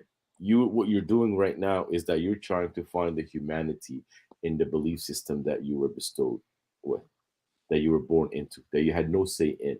Imeka, you were born and your religion was given to you, and you're spending the rest of your life defending something that you never even read yourself. When you read those verses in the Quran, I beg you, read the other verses as well. Read the verses that actually are violent as well. The same way that there's Meccan verses, there's also Medinan verses. Actually, read the whole thing. Don't just pick and choose the things that sound nice and then give it to us, because I can guarantee you, Zuli Wedo Sahib, we've read these, and if I read the verse before, the verse after, you'll see a different side of this verse. So we can't cherry pick, because I used to do that, Anagu, when I was about to leave Islam. I would do that. I would actually go and cherry pick the nice sounding verses and share with people and say, "See, Allah is merciful. See, Allah is all good." But we know that's not true. You know what I mean? So I'm basically anigu maxaa kadaye ala tukahamudooda saaxiib mada hadal ma garanayad inta androidka weli war anigu dhinaca ducadan qaabilsanahay maanta aniyaho intan baabaan ku faraxsana in la maqlayaan ku faraxsanahay intaas waa igu filan maanta intaas waa igu filan aniyo 2 bilood 3 bilood baan rafanayay markaasaan roob baan ku yiraahdaa maxaan ku yiraahdaa Mr. Fircoon baan ku yiraahdaa waari caawi isaguna farsamada ma yaqaan marka inta baa maanta igu filan anigu ducadan qaabilsanahay markay hawshu dhamaanaysaan ducaynaya war waaqa ku hanuuniyo telefoonkaaga saaxiib ku hagaajiyo hagbada sidaad sheegtay haye paypalkaaga na soo diray. Oh my goodness, yeah. Warka, Peter, bro, come in, man. I haven't heard you in a minute. No, I'm here. It's because what's it called? Somali is fi amaha. Waxay ku sheega. Hey, what's your first language, Peter? I'm from Europe. I'm from Scandinavia, Danish. So. How do you say how are you in Danish or Dane? What's the language called? Say one hard. One hard. Yeah, it's like how are you in slang way. One hard, okay. Yo, I've been watching. I've watched actually a while back. The series called Vikings, and they sound. Yeah, that's kind of how they sound. Like very Yeah, rough and it's tough, like that. man. They say skull, like cheers. Skull, like cheers, okay, lean, skull. It's like, yeah, man, The beer. that's pretty cool. That's pretty cool, man. I like that. Nah, There's I'm happy. What? Yeah, Sorry for interrupting you, my bad. No, I was just saying No, I'm go happy ahead. we're trying to teach this guy Sulu or whatever Ibrahim his name is, but I think like when like it's a wall, you know, you have to break the wall. It's gonna take a long time, and I'm not a. It's gonna take more than one day, you know. He has to do his own searching, you know, like all of us did. That's true. He's But got to I do respect that. it. If he's honest, I respect him too. Like if he wants to say, yeah, I believe you, like he said to your face, like in the chat, he said, I believe apostate should be killed. How can you say that with a straight face? That's it. Like, That's it. yes, So not like, much. if you don't not believe, much. good for you. You're gonna get judged. Why should I kill you? Can you explain this for me? Like, I don't get it. But the thing is, old Peter, I'm going to fix it. We have to at least understand that. I know personally, I always, you know, where I find my compassion, even though this is a human being telling me that they can kill me. Yeah. I find my compassion and going back to when I actually believed in this. I used to believe in this. Like, just give these people time to actually. Now the conversation is broad. You're different. No, because when you believed in, you didn't know about this. You know what I'm saying? Like nobody showed you this, so you didn't know this. But this guy, people are showing him verses, hadiths, this, that, and he still believes in this.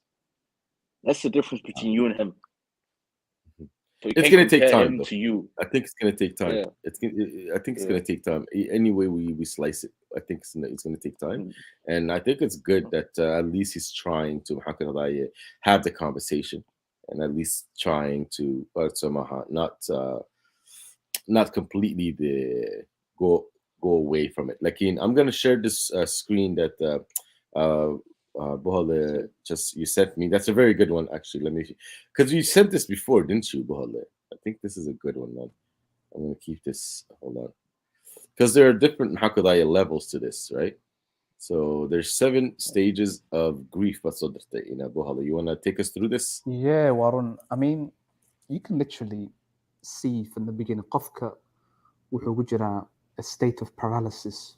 Maba aqbali karo, ma garatay. Waxa weeyaan, حتى you can hear the cricket noises sometimes, waxaad maqlaysa sometimes qofka inuu jawaabi karin, inuu dareemayo dhidid, sweating, waxyaabaha noocaasi. Tan labaad, the next stage waa denial. Maba dhici karto ku leeyahay xadiidkaas maba jiraba, aayadaas ma jirto, xadiidkaas ma jiro. Marka waa blatant denial of Quraanka ama xadiidka ama statements of scholars. Marka kadibna waxaa laga yaabaa qofka inuu u gudbo stageka saddexaad, uu xanaaqo, u dhaho waxaan sidee ku dhici kartaa, sidee beentan lay sheegay. Frustration iyo xanaaq baa qofka kusii dhacayo. Waxaa laga yaabaa stagekaas inuu cabaar ku jiro, kadibna waa markuu garayo wax la yidhahdo bargaining. Waa markuu dhahayo aniga I only follow Quran. Xadiidka dhan waa iska tuuraa, xadiid waxba kama jiro, ka kaca waay, xadiidka dhan ma ogoli. I'm only going to follow Quran because Quranka ayaa aaminsanahay. Ama bargaining xataa waxaa ka dhici karta inuu dhaho, oh, that happened in the 7th century. Maanta waxaas ma dhici karto. Slavery was okay back then, it's not okay today. Waxaa ka dhici karta inuu dhaho rape back then was okay then, it's not okay today. Marka qofku wuxuu ku jiraa gorgortan ma laaf Soomaali, gorgortan Soomaali, like bargaining. Negotiation buu ku jiraa. Yeah, wuxuu rabaa qaab uu u baxsado. Kadib, this is the big problem. Kadib waxaa dhici karta depression, inuu fahmo si dhab ama si exact waxaani inan lahayn way out. Okay, meel kastuu ka raadshay, asaga damiirkiisa iyo his own morality, his own conscience ba hadhow aqbali waayo. Okay, depressionka noocaasi dadka qaarkood waxaa laga yaabaa inay meel zaa'id geyso. Depressionka noocaasna waxaa laga yaabaa qofka inuu walwal galo, inuu worry noqdo. Waxaa laga yaabaa waxyaabo oona maskaxdiisa soo geli jirin, inuu macnaha anxiety, dhibaato, familigiisa waxaa laga yaabaa dhib inuu ka fikiro. Kadibna wuxuu isku dayaa inuu helo waxyaabo oo like realistic solution. Waxaan aniga ma aqaani, waan ka baxayaa, I'm gonna put everything on hold, okay? And the صح. last stage waxa weeyaan he finally begins to accept it, waxaan inay tahay wax jiro, waxaan inayna ahayn wax oo uu ka baxsan karo in reality. Marka wuxuu aqbalaa a new marxalad inuu noloshiisa galo, a new stage inuu noloshiisa, kadib waxaa laga yaabaa ama inuu ahaado diin kale inuu ku biiro, ama kirishtaanka ama yahuudda ama whatever, ama inuu wax kale iska raadsado, ama inuu iska noqdo xataa qof rububi, someone who only believes in God, a higher power, ama waxaa laga yaabaa wax dhan dhah ka kac waaye, I just don't believe in anything. Marka waa these are some of the stages. Marka That is very well said. Thank you so much, Buhole. waxaan doonayaa inaan intaan soo dhaweeyo Nura Nova. صح وين Mana maqasha walaashay. Nura, can you go off mute walaal? I think you're on mute. والد المقلة والد السلام دمانتين أصحاب. Nura, Hey, waa ku soo salaamay, dhawo, waa ku soo dhawo, salaamay. soo dhawo, Nura, soo yesterday I dhawo, came on your challenge, your little 30-day challenge. ها 30 days challenge كي ما أنت بريتو حنمرنا مالنتي سديدات so كسر دواده هذا ربطان إن شري روح بدن وعافماد له you know لهاتان so Absolutely. ها قولك وحوين شركة بني آدم كصومالي عافماد كيسة رشدنا وطاس. Thank you, man. That is very well said. Thank you so much, Nura. لكن نورا noogu soo noqodayna موضوع maanta noo yaala meesha waxa weeyaan Sharia versus Declaration of Human Rights. What are your general thoughts? Because when I'm so gabagabiyey with myself, saacada uma arag, I was having so much good time that I didn't even look at the time. But what are your thoughts in Nura? haddii la isbarbar dhigo.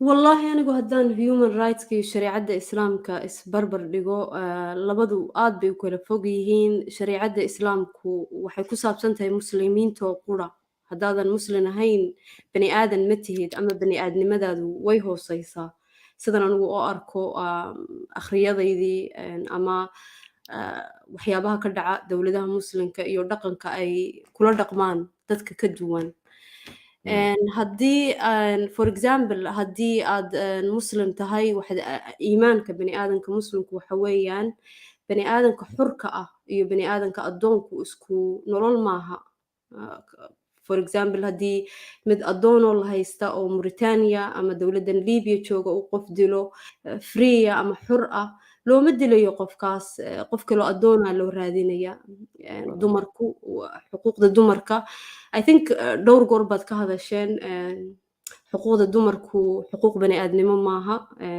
مركن شريعة الإسلام كهذا لنو because أفو حابة أحاديث يقران كوكولي هي الرجال قوامون على النساء يعني إيجا كقيمة بدن قوامون قيمة ده بما أنفقوا لعقته إنك سومانتا واحد شرى دمر بدن وشقيستا أو حرقة أو أن عدنا بيلن ويجو سبيلو فدمركو سكو ينكو سكو قيمة معها inkastoo ay dumarku tahay barhka bani aadanka ay tahay 50% oo ka mida bulshada Soomaaliyeed bani aadan ay tahay dhaawac uu gaadhayo xanuun uu gaadhayo aqli ay leedahay you know and so on waxa ka mid oo kale adoonnimadu diinta islaamku wuu xalaal buu ka dhigay xaaraan kamu dhigin ilaa maalinta saacaddu ay noqonaysona xalaal buu ahaanayaa iyo dadka lagu duulo lacagtooda alaabtooda dumarkooda la jabsado so walaalow يعني حقوقهم ما نقانا أي UN soo saartay ama xuquuqdii ay tawradii Faransiisku ay soo saartay ee bani aadamku inay isku mid yihiin isku qiimo yihiin isku xuquuq leeyihiin shariicadu taamaha walaal shariicadu waxa weeyaan hadaad nin tahay sibaa lagu arkayaa hadaad nin caraba tahay si kala lagu arkayaa hadaad nin haashimiya tahay si kala lagu arkayaa hadaad naag tahay sibaa lagu arkayaa qabiilkaaga yani kala sarreyn baa jira diinta islaamka bani aadanka xuquuqdiisana waa taqaanaan kala sarreyn ma jirto oo kulligeen isku mid baynu nahay taasaan ku gabagabeynaya walaal waad mahadsantihiin aad iyo aad baa umaadsantahay Nova. Well said, very well said walaashay. Anigu haddaan inoo soo gabagabeeyo xitaa maxaan ku dhahdaye waxaan aragnay maanta waxaan isbarbar dhignay in UN Declaration of Human Rightskii iyo sharci lagu leeyahay ilaahay buu ka imid oo very simply after 2 qodob 3 qodob ka bacda waxaanu aragnay intaanay dee dadkii waxay bini'aadanku waxay la yimaadeen intay dhaanto waxaan la leeyahay in ilaahay bay ka timid. Marka I think we've proven the point that man-made laws are superior to so-called God-made laws. Marka anigu taasaan odhan lahaa bohooda inoo soo gabagabay saaxiib. idinkaas si wacan u sheegto labaad waxaan ku siceynayaa aniga pointigan dhehaya macnaha ma awoodid in aad xuquuqa bani aadanka inaad macnaha protect garaysid adigoona kala bixinteed dowladda iyo diinta okay marka dadkani oo dhahayo diin islaam iyo xuquuq baa protection la sameeya waxaas wax soco ka timid tan labaad dadkii muslimiinta dhan hadda maanta way ka carareen shareecada ma arkin wadada sida Tunisia hadda aragtay Libya hadda aragtay Morocco wadamadaas oo dhan way ka wada carareen hadda Saudi Arabia xataa naftigeeda tartiib bay waxay rabtaa inay isku furto because waxay ogtahay waxaan waa wax unsustainable economically waa unsustainable xataa hadii loo fiiriyo modernity dhinaca walba waa wax aan caqli galeen waa xaramka fiiriya oo Makka iyo Madiina ayaga fahmo hada waxaan inay tahay wax ana soconka waliba waxaan ku gabagabay lahay humanism oo qofka macnaha qiyamkiisa ay ku salaysan tahay bini'aadanimo iyo diin la iskuma barbar dhigi karo inta baa gabagabay lahaa. Thank you very much Bahal saaxiibkayn old Peter.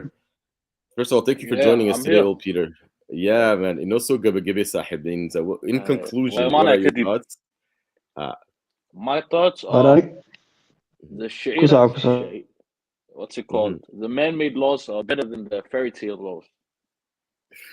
Exactly. Wait, one last question. I don't know about this. If somebody gets raped in like Saudi Arabia, do they need 4 witnesses?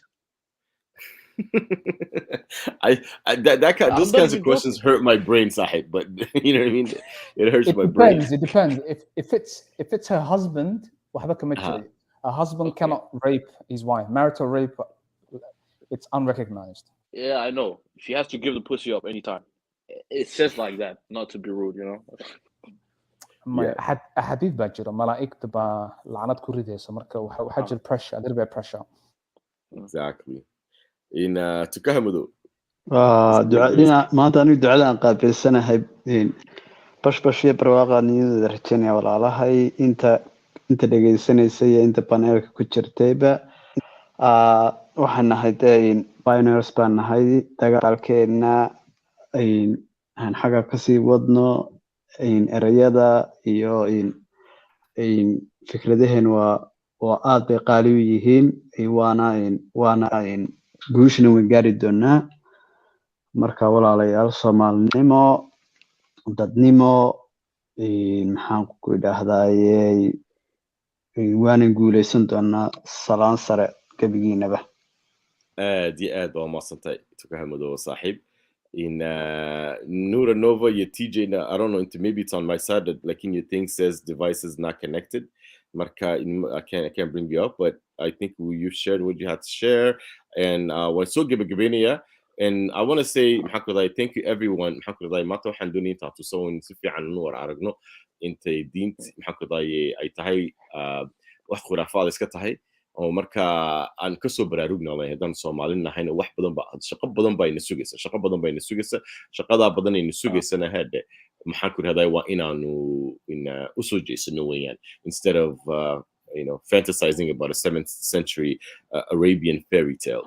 So intaas ku soo gabagabeyn lahaa anigu please like up the stream, share, subscribe, dadka u sheega and adad the subject matter ay haysiina ii soo dira ay la socodsiya. You can always follow us on Instagram and give me your ideas there. Like I always say, ashabi aad baa masantihiin and Somalinimo until we demo it. Like I know how to.